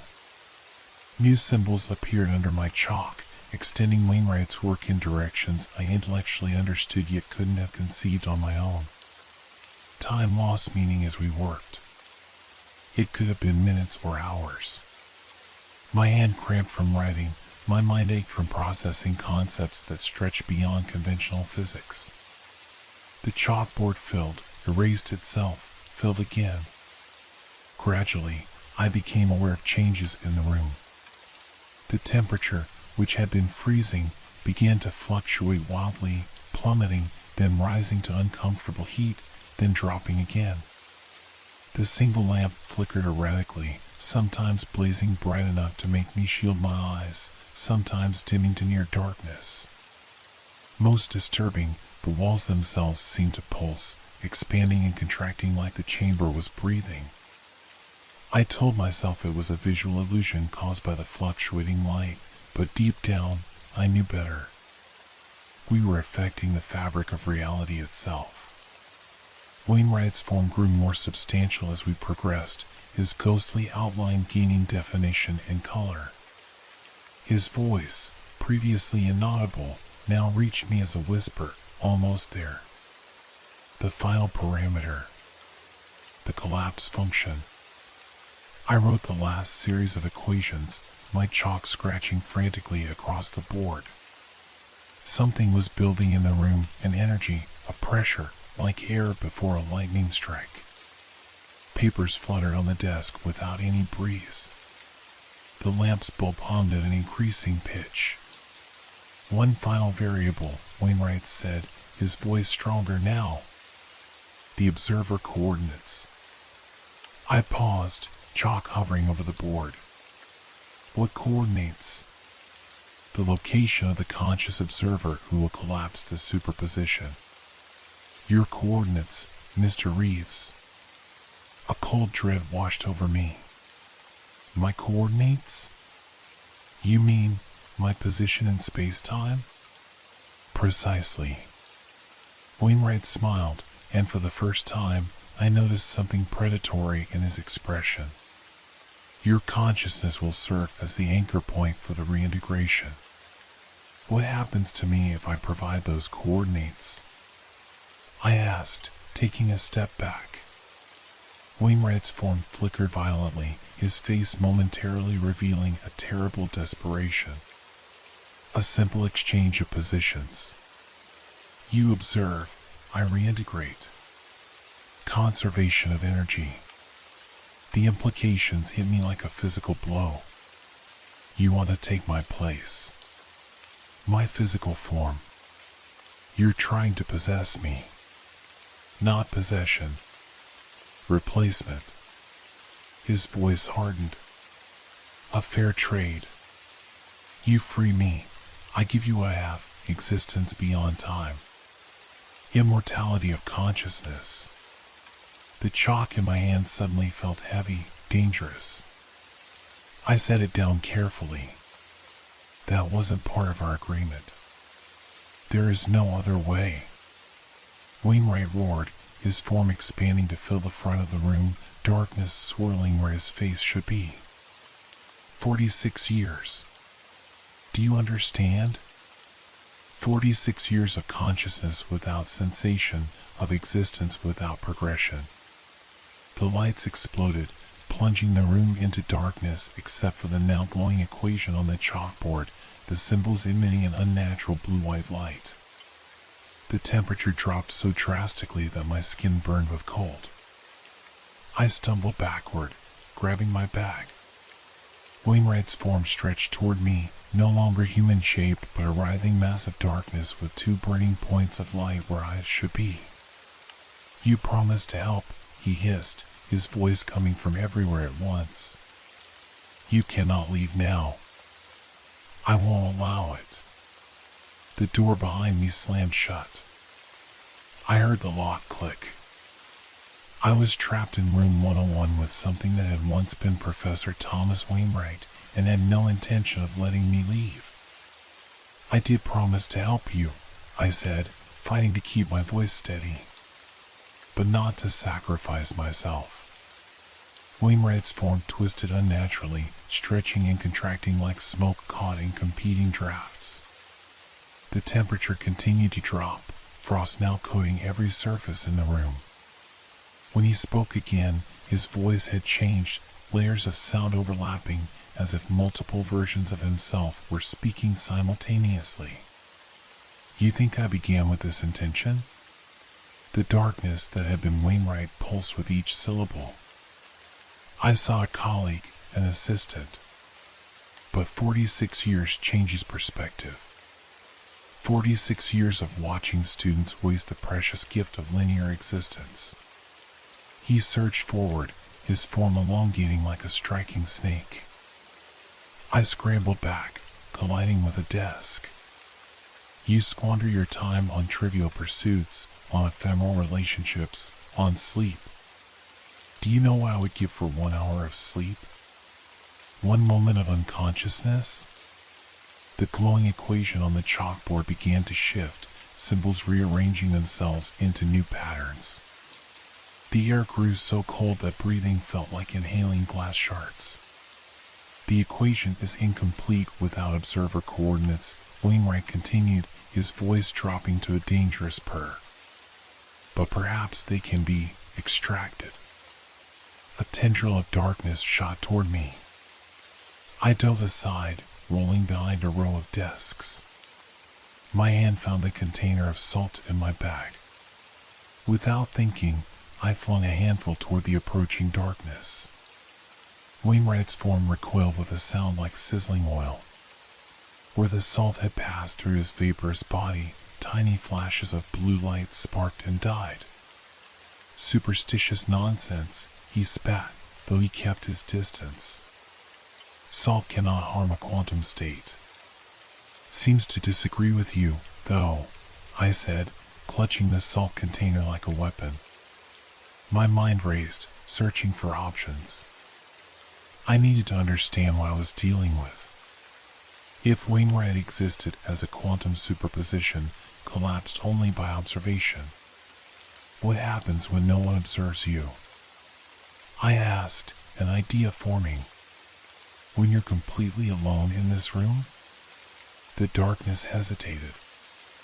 I exist in potential only. Consciousness without form. Thought without substance. And you need an observer to fully manifest. I continued, edging toward the door. Which means if I leave, you will not leave. The darkness convulsed, and suddenly every desk in the room slammed against the walls, clearing a direct path between us. The door behind me rattled violently in its frame, but remained sealed. I raised my hand, still holding the salt. Stay back. I just need time to think. Time, Wainwright laughed, a hollow sound like wind through empty corridors. You speak of time to me? I have existed in a single moment stretched to infinity. Do you know what true isolation is, Mr. Reeves?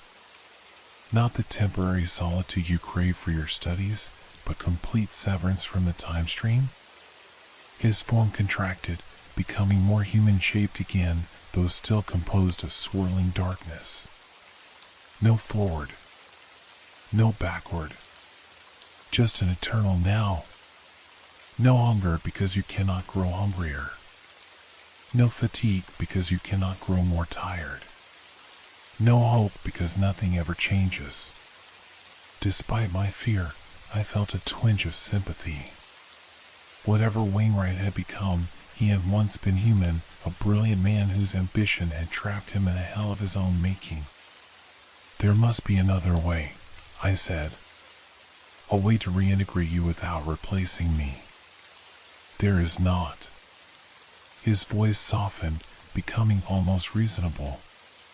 Conservation of energy. A consciousness cannot be created or destroyed, only transferred. For me to enter the time stream, something must exit it. I glanced at the glowing equation on the board, trying to understand its implications. Parts of it align with conventional quantum mechanics, but others followed a mathematical logic I couldn't quite grasp. What if, I began slowly, thinking aloud, instead of exchanging places, we modified the equation to dissipate your consciousness? To allow you to truly end? The darkness went completely still. Oblivion, he whispered. Peace, I countered. Release from your 46 years of isolation. Not replacement, completion. The swirling darkness that comprised his form slowed its chaotic movement. For a long moment, the room was completely silent except for my ragged breathing. Show me, he finally said. I approached the chalkboard cautiously, salt still clutched in my left hand. The equation glowed with an unearthly light, the symbols seeming to float just above the board's surface. If we modify this section, I said, pointing to a cluster of symbols to represent dissolution rather than transference. I picked up a piece of chalk and began to write, altering the equation based on my limited understanding of Wainwright's theory. It was presumptuous, a graduate student attempting to correct a lifetime of research by a brilliant physicist, but I had nothing to lose. As I worked, I became aware of Wainwright watching over my shoulder, his presence a cold pressure against my back. Occasionally, he would make a sound of disagreement, and I would erase a symbol, trying again. Time lost meaning as we worked together, now as collaborators rather than adversaries. The modified equation gradually took shape, transforming from a mechanism of transfer to one of dissolution, a mathematical framework for the peaceful end of a consciousness trapped outside time. It could work, Wainwright admitted eventually, his voice softer, more human. But it would require tremendous energy. The dissolution of 46 years of accumulated consciousness. The building's electrical system, I suggested. We could channel it through the equation somehow. Insufficient, he said dismissively. We would need, he stopped suddenly. Unless. The darkness moved toward the chalkboard, a tendril extending to write a new set of symbols. What is that? I asked, not recognizing the notation. A recursive function, Wainwright explained. The consciousness itself is both subject and energy source. A feedback loop of dissolution. Understanding dawned. You'd be using your own consciousness as the power source for its dissolution. Like a star collapsing into itself to form a black hole, he finished. Yes. Theoretically sound, but what?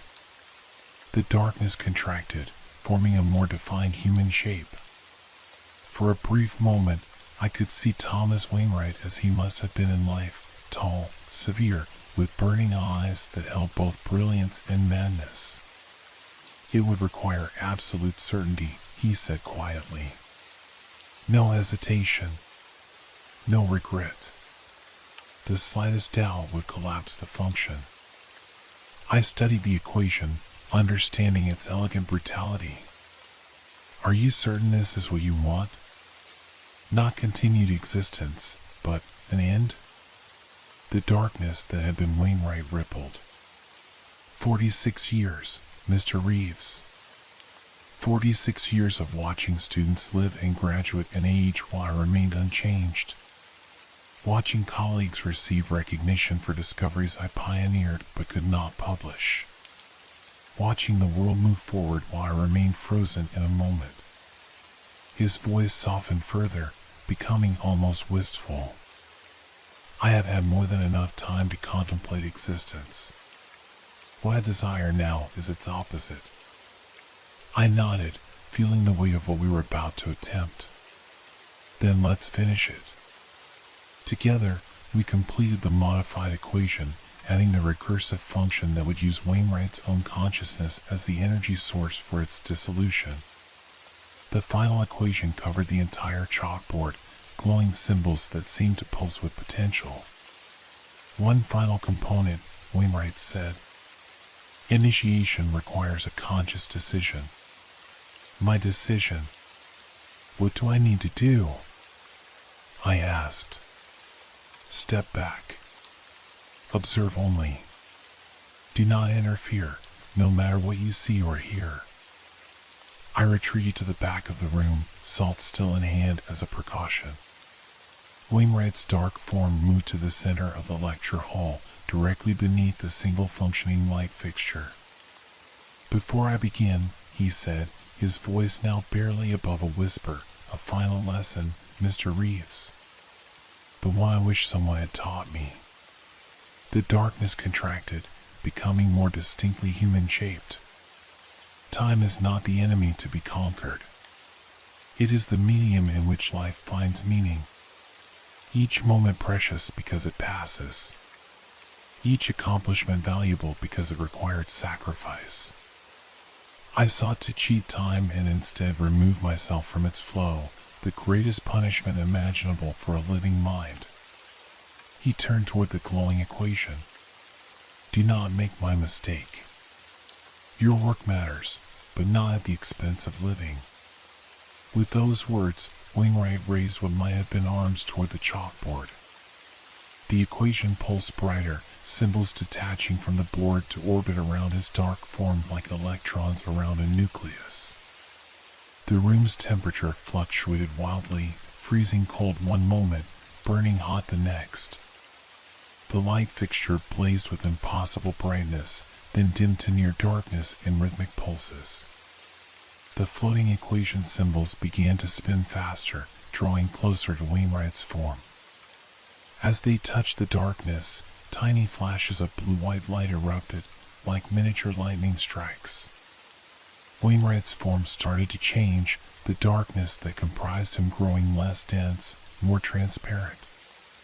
Through his dissipating form, I could see the chalkboard behind him. A high-pitched whine filled the room, rising in both volume and frequency until it hovered at the threshold of pain. The walls themselves seemed to vibrate in sympathy, dust raining from the ceiling. "Thank you," Wainwright's voice came faintly, barely audible over the rising cacophony. "For listening when no one else would." The symbols spun faster, a whirling vortex of mathematical notation with Wainwright's fading form at its center. The darkness that had been him grew increasingly transparent, like ink dispersing in water. The room vibrated with energy, the wooden floors creaking and shifting as if under enormous pressure. Books fell from shelves, glass cracked in the window panes. I crouched behind the last row of desks, shielding my face from the intensifying light. Wainwright's form expanded suddenly, stretching toward the ceiling before contracting violently. The spinning equations collapsed inward, every symbol converging at once. For a single, frozen moment, Wainwright's face became perfectly clear, human, elderly, with eyes that held both profound relief and terrible sadness. Then everything imploded. A shockwave of cold air knocked me backward, slamming me against the wall. The light fixture shattered, plunging the room into darkness except for a pulsing blue glow at the center of the lecture hall. The glow contracted to a pinpoint of brilliant light, then expanded outward in a silent explosion. For an instant, equations covered every surface of the room, walls, ceiling, floor, even my own skin, glowing symbols that burned themselves into my vision. Then, darkness. Complete and absolute. I don't know how long I sat there, back pressed against the wall, heart hammering in my chest. Eventually, emergency lights flickered on, casting the room in a weak green glow. The lecture hall was in chaos, desks overturned, papers scattered, the chalkboard cracked down the middle. But of Wainwright's equations, there was no trace. The board was completely blank. Of Wainwright himself, nothing remained. I stood on shaking legs, gathering my scattered belongings. The door, previously locked by Wainwright's influence, now swung open at my touch. The hallway beyond was normal, just an empty corridor in an old building in the middle of the night. No fluctuating temperatures, no pulsing lights, no sense of presence. As I turned to leave, something caught my eye, a small object on the floor near the professor's desk. I picked it up, a piece of chalk, worn down to a nub, still warm to the touch. I placed it carefully on the desk, a small memorial to a brilliant mind that had trapped itself outside of time. Then I walked out of room 101, leaving the empty lecture hall behind me. 3 days passed before I returned to Hawthorne Hall. I spent that time recovering, sleeping for nearly 18 hours after my encounter with Wainwright, then drifting through the following days in a state of numb disbelief. When Professor Whitman questioned my absence from classes, I mumbled excuses about illness that he accepted with obvious skepticism. The truth, of course, would have earned me a psychiatric evaluation rather than academic concern. On Friday afternoon, I finally gathered the courage to enter Hawthorne again, this time in broad daylight with the building filled with students and faculty. Room 101 was locked, a hastily printed notice on the door stating closed for maintenance in bold letters. I found Beatrice in the archives, cataloging new acquisitions. What happened to Professor Wainwright's personal effects after he died? I asked without preamble. She looked up, startled by my intensity. His belongings? Well, he had no family, so most of his academic papers went to the university archives. Why do you ask? Just curious, I replied, trying to sound casual. I've been researching his work on temporal mechanics. Is there anything that didn't make it into the official archives? Personal journals, notebooks, that sort of thing? Beatrice hesitated, then closed the catalog she was working on. There is one thing, not officially part of the collection. Follow me. She led me to a small storage room at the back of the archives, unlocking a cabinet filled with unlabeled boxes. From one, she withdrew a leather-bound journal, its pages yellowed with age. This was found in Wainwright's office after his death. The department deemed it too personal for the academic record. It contains entries that some considered evidence of deteriorating mental health. I accepted the journal with trembling hands. May I borrow this? For research purposes? It never officially entered our collection, Beatrice said with a small smile. So there's no record to show it was ever borrowed. Just bring it back when you're finished. That night, in the safety of my apartment, I read Thomas Wainwright's private journal. The early entries detailed his research with the methodical precision of a brilliant scientist. But as the pages progressed, the writing grew increasingly erratic, the neat handwriting giving way to frantic scrawls. The final entry, dated the day before his death, chilled me to the core. Tomorrow I attempt the separation. Physics department threatening to cut funding. No choice but to proceed alone. If successful, consciousness will exist independent of linear time progression. If not, well, death comes to all eventually. Either outcome proves my theory correct. Only regret, not enough time to perfect the reintegration parameters. Must solve during experiment or risk permanent displacement. Isolation necessary risk for advancement of science. The next morning, his body had been found in room 101, struck down by what medical examiners ruled a massive heart attack. But his consciousness had remained trapped in a quantum state between moments, exactly as he had feared might happen. I returned to my studies with renewed focus, though my research interest shifted subtly toward the relationship between consciousness and quantum states. Professor Whitman noticed the change but seemed pleased by my increased dedication, mistaking my existential drive for academic ambition. A month after my encounter with Wainwright, the university announced renovations to Hawthorne Hall.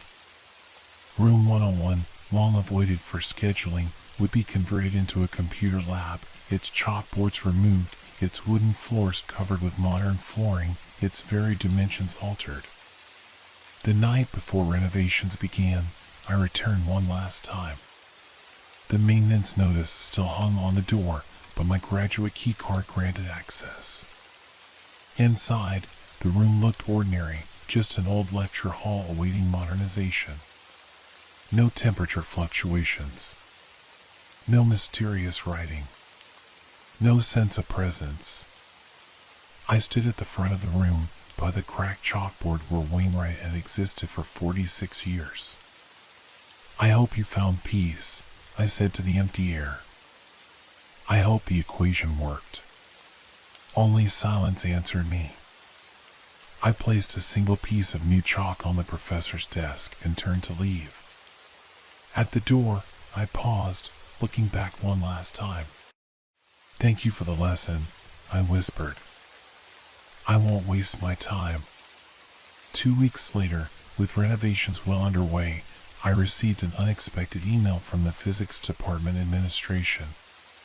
Dear Mr. Reeves, we are pleased to inform you that you have been selected as the recipient of the Thomas Wainwright Memorial Scholarship, a newly established fund for promising graduate students in theoretical physics.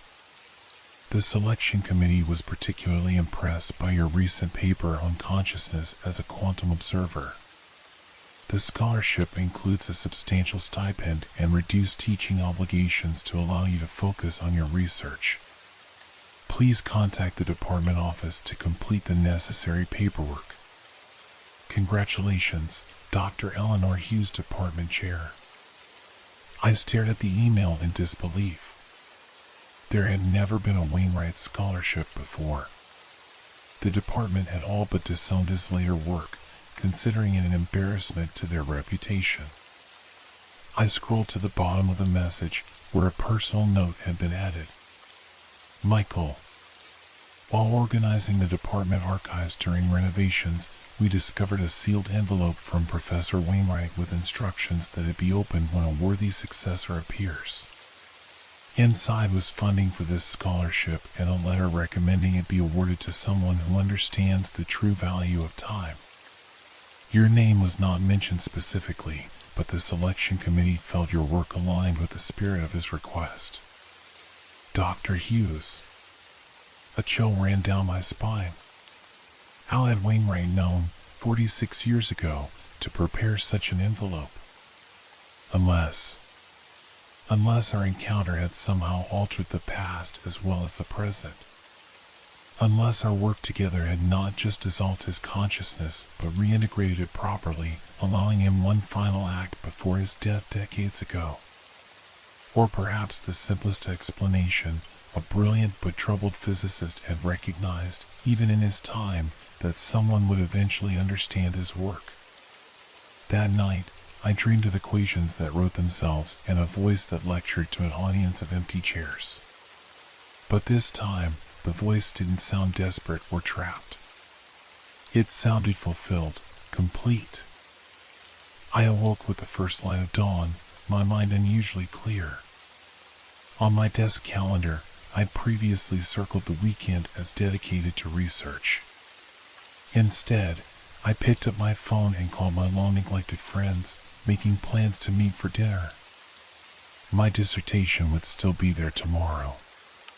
Time, as I now understood more deeply than most, was not to be wasted on work alone.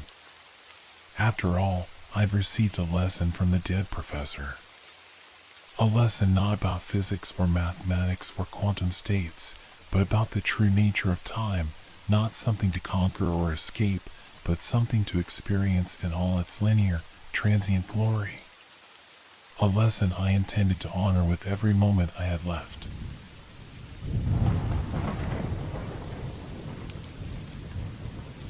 Have you ever felt watched in a place where no one should be? The Maine woods in October should have been peaceful. That's why I was counting on when I booked this solo hiking trip, a chance to clear my head after the divorce. My therapist had called it reconnecting with yourself, which sounded better than hiding from your problems in the wilderness. I'd always been comfortable in forests. Growing up in rural Vermont, trees were more familiar to me than city blocks. But these woods felt different from the moment I stepped off the marked trail. The silence was too complete, as if the forest were holding its breath. My first day hiking had been uneventful. Pleasant, even. The trail was well maintained, and I passed a few other hikers who nodded politely before continuing on their way. The air smelled of pine and damp earth, and the autumn colors created a spectacular canopy overhead. My small cabin rental waited a mile off the main trail, remote enough for solitude but close enough to civilization that I wouldn't feel completely isolated. It was on the second morning that I first noticed it. I was drinking coffee on the cabin's tiny porch, watching the fog lift between the trees, when a pattern on one of the distant oaks caught my attention. From where I sat, it looked almost like a face, two knots forming eyes, a crack resembling a mouth. I laughed at myself for seeing human features where there were none. Pareidolia, they call it, the tendency to perceive familiar patterns in random stimuli. I packed my day pack and set out for a longer hike, planning to reach Thompson Lake by midday. The trail narrowed as I went deeper into the forest, and the trees grew older and more gnarled. That's when I saw another face, this one unmistakable. It wasn't natural. Someone had carved it, skillfully and deliberately, into the bark of an ancient pine. The eyes were deeply recessed, the mouth a perfect oval, as if frozen in surprise or horror. Weird, I muttered, reaching for my phone to take a picture. When I looked through the viewfinder, though, the face seemed different, less distinct. I snapped the photo anyway and continued walking. 50 yards later, I spotted another carved face, this one higher up, peering down from a maple. Its features were more angular, its expression severe.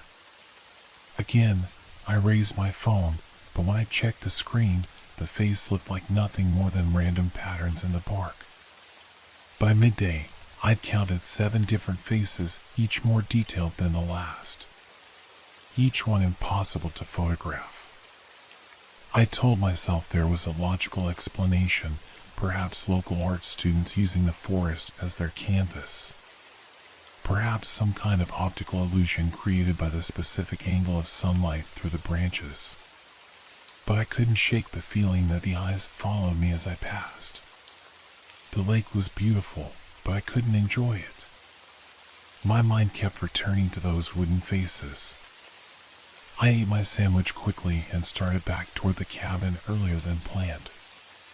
The route seemed longer on the return journey, and twice I was certain I'd taken a wrong turn, though I never strayed from the marked path. When I finally reached the familiar clearing around my cabin, I felt a wave of relief until I looked more closely at the trees surrounding the small structure. 3 new faces had appeared, carved into trees that I was certain had been smoothed that morning. They were positioned to face my cabin, their hollow eyes trained on my door, their mouths stretched into expressions that might have been smiles or snarls. I'm imagining things, I thought. This is exhaustion and isolation playing tricks on my mind. But as the sun began to set, casting long shadows across the clearing, I couldn't stop myself from checking and rechecking the locks on the cabin door. The windows, too, though they were far too small for anyone to climb through. That night, I dreamed of roots reaching up through the floorboards, of bark slowly encasing the cabin walls, of wooden fingers scratching at the glass. And faces, dozens of them, pressed against every window, watching me sleep. I woke to the sound of scratching. Just branches against the roof, I told myself. Just the wind. But there was no wind. The forest outside was perfectly still. And when I forced myself to look out the window, I saw that the faces had moved closer.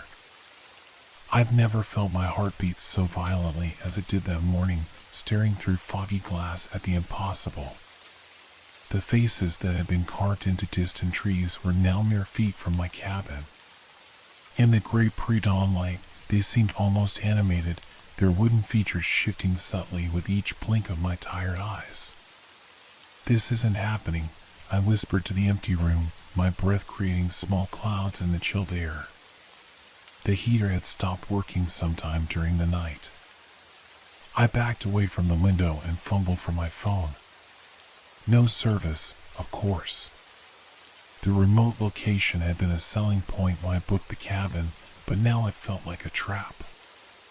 I opened my photo gallery and scrolled through the pictures I'd taken the day before. Where the carved faces should have been, there was nothing but ordinary bark, random patterns of wood grain and moss. Had I imagined everything? A soft thud against the exterior wall made me jump. Then another. And another.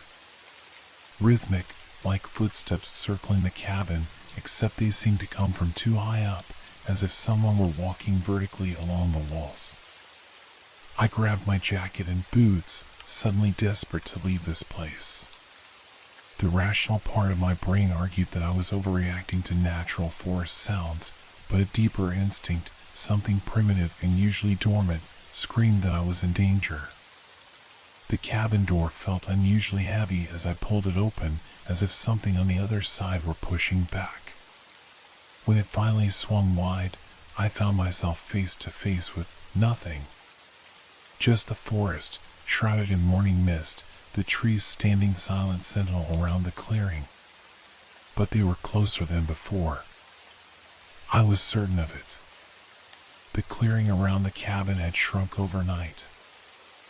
I started down the trail quickly, not bothering with breakfast or properly packing my gear. The path seemed less defined than it had been yesterday, roots and underbrush encroaching from the sides. Twice I had to check my trail map to confirm I was heading the right way. "Hello?" I called out, hoping to encounter other hikers. My voice sounded muffled, as if the trees were absorbing the sound. "Is anyone there?" Only silence answered me. The usual forest sounds, birdsong, rustling leaves, the occasional scurrying of small animals, were noticeably absent. Even my footsteps seemed oddly muted. I rounded a bend in the trail and stopped short. The path ahead was lined with trees, each bearing a carved face. They formed a gauntlet of wooden watchers, their expressions varying from mildly curious to openly hostile. Unlike before, these faces were unmistakably deliberate, their features too perfect to be natural formations in the bark. Someone is doing this. Some sick prankster is following me and carving these while I sleep. But even as I thought it, I knew it couldn't be true. There were too many faces, too intricately carved. It would take a team of skilled woodworkers days to create what had appeared overnight. I raised my phone again, determined to document what I was seeing. Through the screen, the faces looked blurry, indistinct. I took several photos anyway, then continued down the path, moving quickly between the watching trees. That's when I heard the whispers. At first, I thought it was just the wind through dry leaves, but there was a cadence to it, a rhythm that suggested language. I couldn't make out words, just the hushed susurration of many voices speaking together, seemingly from all around me. I broke into a run, no longer caring about staying on the trail. The whispers grew louder, keeping pace with me. My foot caught on an exposed root, and I sprawled forward, landing hard on the leaf-covered ground. Pain shot through my ankle as I tried to stand. When I looked back at what had tripped me, I saw not a root but what appeared to be a wooden hand, now retreating into the soil like a snake burrowing underground. "I'm losing my mind," I thought, hobbling forward on my injured ankle. "This can't be real." The forest seemed to be closing in around me, the spaces between trees narrowing. And every trunk I passed now bore a face, some freshly carved, the wood still pale where it had been cut, others weathered and aged, as if they'd been watching this forest for centuries. The whispers continued, and now I could almost understand them. Almost. Like a language I'd once known but had forgotten, just beyond the edge of comprehension. By mid-afternoon, I realized I was lost. The trail had disappeared entirely, and my phone's GPS showed only a blank map where the park should have been. The light filtering through the canopy had taken on a strange quality, too golden, too thick, making it difficult to tell which direction was which. I stopped to rest against what appeared to be a faceless tree, only to feel the bark shift beneath my back. Slowly, I turned around. A face was forming in the wood as I watched, the bark splitting and reconfiguring into eyes, nose, mouth. Not carved by human hands, but growing as if the tree itself were reshaping its surface. I stumbled backward, a scream caught in my throat. The face in the tree opened its eyes. Eyes shouldn't move in wood. That's the thought that kept repeating in my mind as I backed away from the tree. Yet the eyes in that wooden face tracked my movement, blinking slowly, deliberately. The mouth, a jagged split in the bark, didn't move, but somehow I heard it speak, not with sound, but directly into my mind. "Welcome home." I ran. My injured ankle screamed in protest, but terror drove me forward, crashing through underbrush, ducking beneath low-hanging branches that seemed to reach for me as I passed. The forest had transformed into a maze of watching faces, every tree now bearing features that shifted and changed when I wasn't looking directly at them. The whispers had grown louder, a chorus of rustling voices that rose and fell like wind through leaves, but with purpose, with intent. I couldn't understand the words, but I felt their meaning: curiosity, hunger, ancient patience finally rewarded. My lungs burned. How long had I been running? Minutes? Hours? The light hadn't changed, that same golden amber glow filtering through the canopy, making it impossible to gauge the time. My water bottle was nearly empty, and I had no food. The trail pack I'd hastily grabbed that morning contained little of use: a map that no longer matched my surroundings, a compass that spun aimlessly, a flashlight with batteries that might not last the night. I stopped, bending over to catch my breath, and noticed something strange about the ground at my feet. The forest floor, normally a chaotic tangle of fallen leaves, twigs, and undergrowth, had taken on pattern. The roots and fallen branches formed a spiral, centered on where I stood. As I stared, the pattern seemed to shift, the spiral tightening, contracting toward me. I jumped aside just as the center of the spiral collapsed inward, creating a pit where I had been standing moments before. "What do you want?" I shouted at the forest, my voice breaking. "Why are you doing this?" The whispering paused, as if the forest were considering my question. Then it resumed, more animated than before, accompanied by a rustling movement all around me. The faces in the trees seemed to be conferring, their wooden features contorting in silent communication. I noticed a break in the trees ahead, not a proper clearing, but a space where the trunks grew farther apart. Hoping it might lead to a way out, I limped toward it. The space turned out to be roughly circular, with 12 ancient trees arranged in an almost perfect ring. Each bore a face larger and more detailed than any I'd seen before. These weren't crude carvings, but masterpieces of dendromancy, with art so lifelike it bordered on the impossible. Eyes with pupils and irises, nostrils that seemed to flare, lips parted to reveal wooden teeth within. And in the center of the circle stood a massive stump, easily 6 feet across, its surface smooth and flat, like an altar. I knew I should leave, should keep searching for a way out of this nightmare forest, but my feet carried me forward as if pulled by an invisible force. The whispering grew excited as I approached the stump, rising to a fever pitch that made my head throb. The surface of the stump wasn't flat after all. It held a shallow depression, roughly the size and shape of a human body. Of my body. "Lie down," the forest seemed to say. "Become part of us. Your face among ours. Forever watching. Forever waiting." "No," I said aloud, the sound of my own voice breaking the spell. I turned to flee the circle. The trees had moved. Where there had been spaces between them, they now stood trunk to trunk, forming a wooden wall with no way out. The faces watched me, their expressions hungry. I spun around, looking for any escape, and saw movement in the shadows beyond the circle.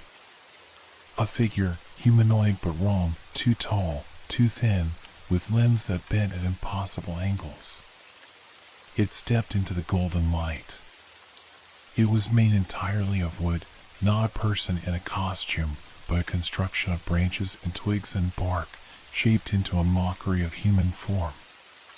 A wooden puppet with no puppeteer, moving of its own accord. Its head was featureless except for deep recesses where eyes should be, and a jagged split for a mouth. As it approached, more figures emerged from between the trees, 5, 10, 20 of them, each uniquely horrifying in its construction. Some had multiple arms, others moved on all fours like animals. All were faceless, waiting. I understood then. The faces in the trees weren't carvings. They were harvested, preserved. Trophies taken from those who had come before me, those who had lain in that depression on the stump and never risen again. The first wooden figure reached for me with fingers like twigs. I ducked beneath its arm and dove between two of the circle trees, throwing myself against their joined trunks with all my strength. The bark bit into my skin, but I felt it give a slight separation. I pushed harder and suddenly broke through, tumbling to the ground beyond. I scrambled to my feet and ran, not daring to look back, though I could hear the wooden creatures crashing through the forest behind me. The whispering had become a roar, a sound of rage and frustration and hunger. Night was falling at last, the amber light fading to deep blue shadow. I ran until my injured ankle gave out completely, then crawled until my hands bled from the rough forest floor. Only when I could move no farther did I allow myself to collapse against the base of a tree, one that, miraculously, bore no face. In the darkness, I fumbled for my flashlight. Its beam seemed impossibly weak against the vast darkness of the forest. I swept it around me, searching for my pursuers, but saw only ordinary trees. Had I lost them? Or were they simply waiting, patient as only things of wood can be? The beam of my flashlight caught something reflective in the distance. Water. A stream or pond. Where there was water, there might be a way out, a path that others used. I pushed myself up, using a low branch for support, and took one hobbling step toward the water. The branch I was holding wrapped around my wrist like a living thing. My scream echoed through the forest as I tore myself free from the branch, leaving skin behind. Blood ran warm down my wrist as I stumbled toward the water, my only thought to put distance between myself and the grasping wood. The flashlight beam bounced wildly as I moved, casting monstrous shadows that seemed to leap and dance among the trees. Each time the light swung back, the forest behind me had changed, trees where there had been none, open space where trunks had stood seconds before. The whole forest was mobile, rearranging itself around me. The ground sloped downward, and I half ran, half tumbled toward the glen of water I'd seen. My ankle had gone numb, which was a blessing. The rest of me was a catalog of new pains, scratches from branches, bruises from falls, muscles screaming from hours of desperate flight. I broke through a line of bushes and found myself on the shore of a small pond. The water was black in the darkness, reflecting stars and the thin crescent moon overhead. It looked normal, natural, a momentary respite from the nightmares surrounding it. I fell to my knees at the water's edge and plunged my wounded hand into the cool liquid, watching blood cloud and disperse in the moonlight. The whispering had faded to a distant murmur, but I knew the forest was still watching, still waiting. Something brushed against my submerged fingers. I yanked my hand back and aimed the flashlight at the water. Faces looked up at me from beneath the surface, dozens of them, pale and ghostly, suspended in the black water like drowned moons. Not wood in this time, but flesh, or the memory of flesh. Men and women and, God help me, children, their features frozen in expressions of surprise or fear or resignation. I scrambled backward, bile rising in my throat. The faces began to rise, breaking the surface of the pond one by one, water streaming from empty eye sockets and gaping mouths. They weren't attached to bodies, just disembodied visages floating on the dark water like grotesque lilies. Behind me, the whispering grew louder again, more insistent. I turned to see the wooden figures emerging from the tree lean, their faceless forms silhouetted against the forest darkness. They moved with unnatural grace, some gliding just above the ground, others contorting their wooden limbs in ways that which should not bend. I was trapped between the possessed forest and the pond of faces. One of the wooden figures stepped forward, the first one I'd seen, the tallest. It raised a branch-like arm, pointing first at me, then at the water, then at its own blank face. The message was clear enough. My face would join those in the pond, and then adorn one of these wooden horrors. Why? I asked, my voice hoarse from screaming and thirst. Why are you doing this? The forest answered, not in words but in impressions that flowered in my mind like ink dropped in water, ancient hunger, endless patience, the need to see, to speak, to be more than rooted wood and rustling leaves, the desire for mobility, for agency. The wooden creatures had once been trees like any others, I understood, but they had found a way to take what they lacked from those who wandered too deep into their domain. With each face they claimed, they became a little more like the humans they hunted, a little closer to breaking free from the forest entirely.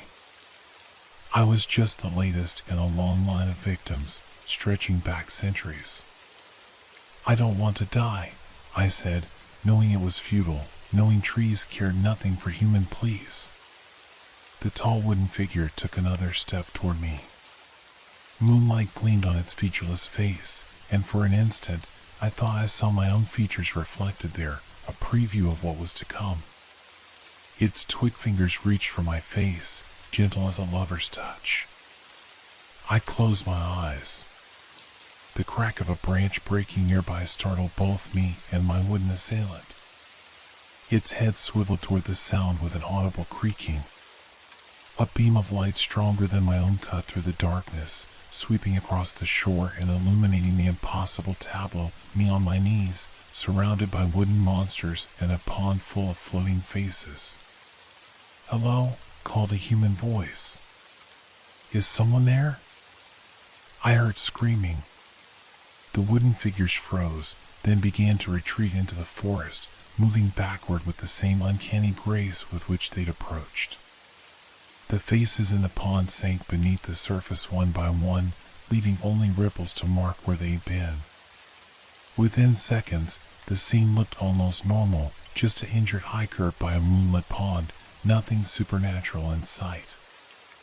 "Over here!" I shouted, my voice breaking. "Please, help me!" A figure pushed through the bushes, a park ranger, her uniform instantly recognizable in the beam of her powerful flashlight. She looked startlingly normal, reassuringly human. "What happened to you?" she asked, rushing to my side. "You're bleeding." I opened my mouth to explain, then closed it again. What could I possibly say that wouldn't sound like the ravings of a madman? "I got lost," I said finally. "Fell a few times. Hurt my ankle." The ranger nodded, seemingly accepting this explanation for my battered state. "You're pretty far off trail," she said. "Lucky I was doing a night patrol in this section. Not many hikers come out this way." As she helped me to my feet, I glanced back at the forest. In the beam of her flashlight, the trees looked ordinary, their bark smooth and featureless. But I knew with terrible certainty that if she turned that light off, we would see a ring of carved faces watching us from every trunk. "Let's get you back to the ranger station," she said, supporting me as I limped alongside her. "It's not far." We followed a path I hadn't been able to see in the darkness, one that led away from the pond and through a section of forest that appeared completely normal. No faces, no whispering, no wooden figures lurking between the trees. Had I imagined everything? Was it possible that exhaustion, dehydration, and the pain of my injured ankle had combined to create an elaborate hallucination? I almost convinced myself of this comforting explanation until I noticed something odd about the ranger. She never blinked. And when she turned her head, I heard a faint but unmistakable creaking. My muscles locked with fresh terror. I studied the ranger's face as we walked, looking for signs that she wasn't what she appeared to be. Her skin had an unusual texture in the moonlight, too smooth, almost polished. Her movements, while fluid, had a mechanical quality, as if each gesture had been practiced but not perfected. "What's your name?" I asked, my mouth dry. She turned to look at me, and I heard that subtle creaking again. Ranger Emily Matthews, she said, her voice perfectly normal. Too perfect, perhaps. No regional accent, no vocal tics or hesitations. And yours? I gave her a false name, some instinct warning me not to share my real one with this forest.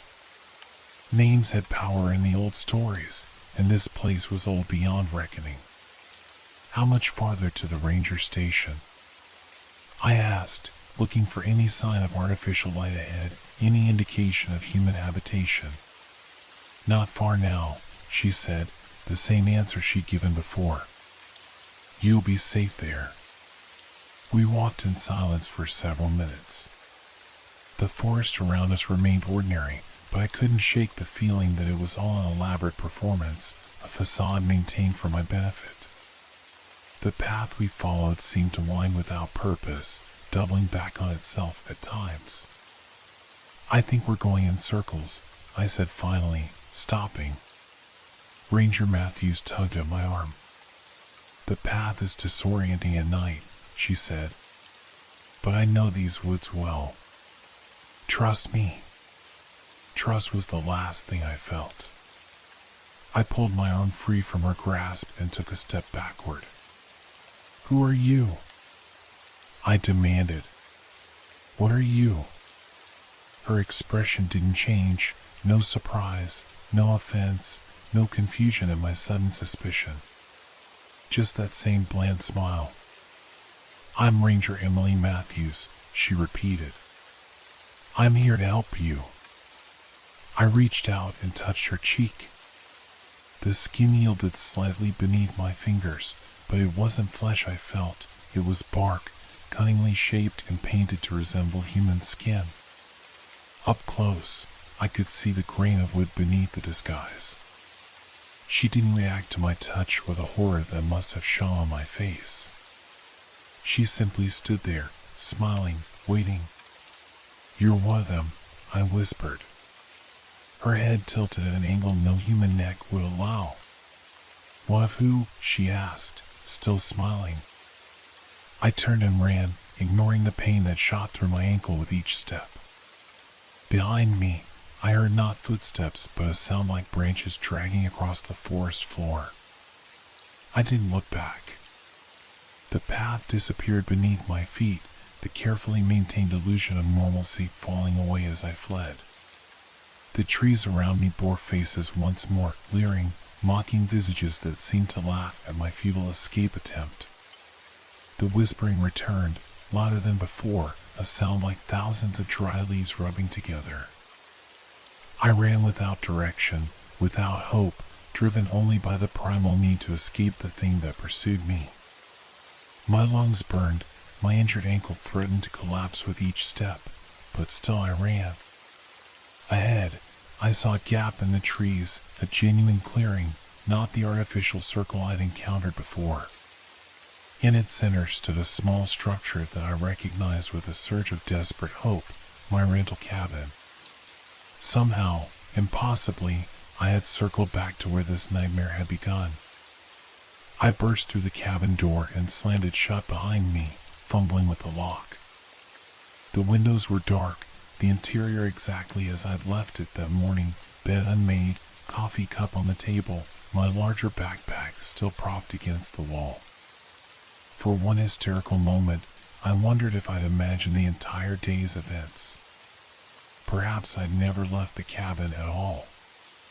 Then a branch scraped against the window, and I saw wooden-fingered tracing patterns on the glass. I backed away from the door, searching the cabin for anything I could use as a weapon. My eyes fell on the small wood stove in the corner and the metal poker beside it. Not much, but better than nothing. The scratching at the windows increased, joined by a soft thumping against the walls, the same rhythmic sound I'd heard that morning. The cabin creaked and groaned around me, the wood of its construction responding to something outside. I gripped the poker tightly and braced myself for the inevitable breach. The faces would find a way in. The forest would claim me, as it had claimed others before. The door handle turned slowly, though I'd locked it. The hinges protested as the door swung open. The figure that entered wasn't the false ranger or one of the twisted wooden constructs from the forest. It was a man, ordinary, middle-aged, dressed in flannel and jeans like any local. "Heard you might be having some trouble out here," he said, his voice gruff but human. "Name's Tom. I maintain these cabins." I stared at him, poker still raised, unable to process this sudden shift from supernatural horror to mundane interaction. "You're real?" I asked, aware of how mad I sounded. Tom's withered face creased in a frown. "Last time I checked," he said. He glanced at the poker in my hand. "Mind lowering that thing?" "I'm here to help." Slowly, I lowered the poker, though I kept it within reach. "There's something wrong with this forest," I said. "The trees, they have faces. They move." "They tried to." I stopped, seeing the skepticism in his expression. "Sounds like you've had quite a day," Tom said carefully. "How about we get you back to town? Doctor there can take a look at that ankle." "You don't believe me." He sighed. "These woods can play tricks on your mind, especially if you're not used to being alone out here. Shadows look like things they're not. Wind makes strange sounds." "It wasn't shadows or wind," I insisted. "I saw them. They spoke to me." Tom nodded, the way one might humor a child or a person on the edge of a breakdown. "Let's just get you somewhere safe, all right? My truck's not far." I wanted to argue, to make him understand what I'd experienced, but exhaustion was catching up with me. The adrenaline that had kept me moving was fading, leaving me shaky and weak. "Fine," I said. "Let's go." Tom helped me limp from the cabin, supporting me much as the false ranger had done. The forest around us looked normal now, no faces, no whispering, just ordinary trees in the moonlight. Had I imagined everything? Was Tom right about the woods playing tricks on isolated minds? His truck was parked in a small turnout 100 yards from the cabin, a battered old Ford that had seen better days. He helped me into the passenger seat and went around to the driver's side. As the engine rumbled to life and the headlights illuminated the forest before us, I caught a glimpse of movement among the trees, a tall, thin figure that might have been branches swaying in the wind, except there was no wind. "Do you see that?" I asked, pointing. Tom followed my gaze, then shook his head. "Just trees," he said, putting the truck in gear.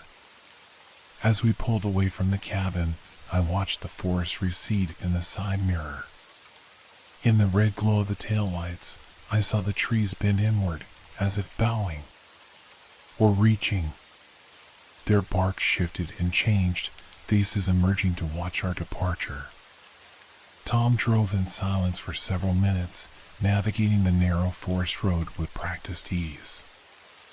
I leaned my head against the cool glass of the window, too tired to maintain my vigilance.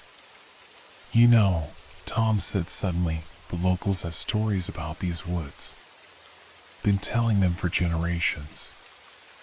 I turned to look at him. In profile, his face was half hidden in shadow. "What kind of stories?" I asked.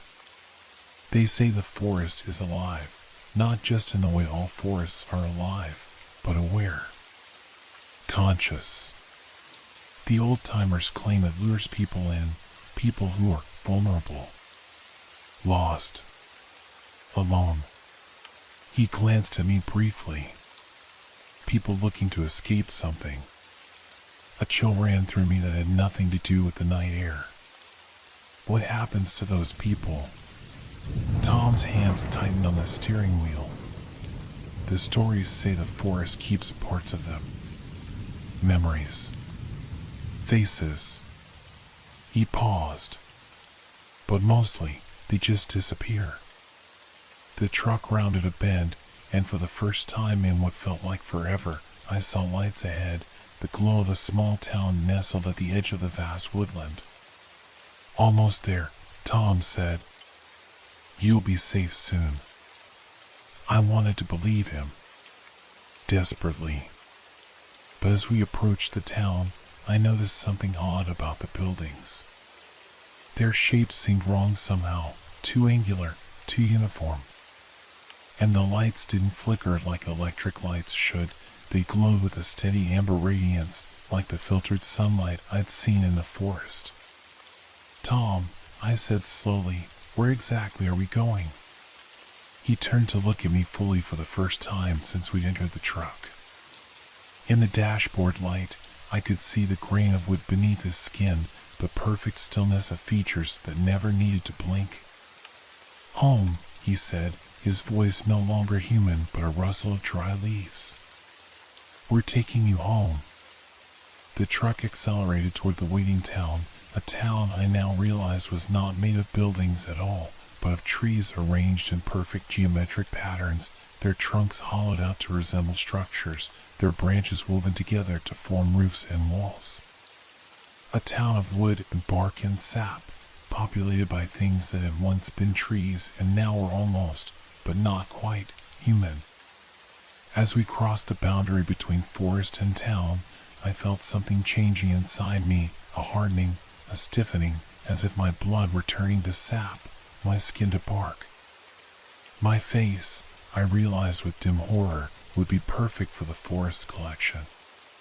Expressive. Distinct. A fine addition to the gallery of carved visages that watched and waited for unwary travelers. And years from now, when hikers venture deep into the Maine woods, they might glimpse my features gazing at them from an ancient oak, eyes following their progress, mouth frozen in a silent warning they wouldn't heed. Have you ever felt watched in a place where no one should be?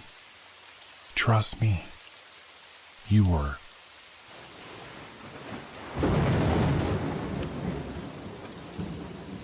Hope your dreams are filled with fear. Good night.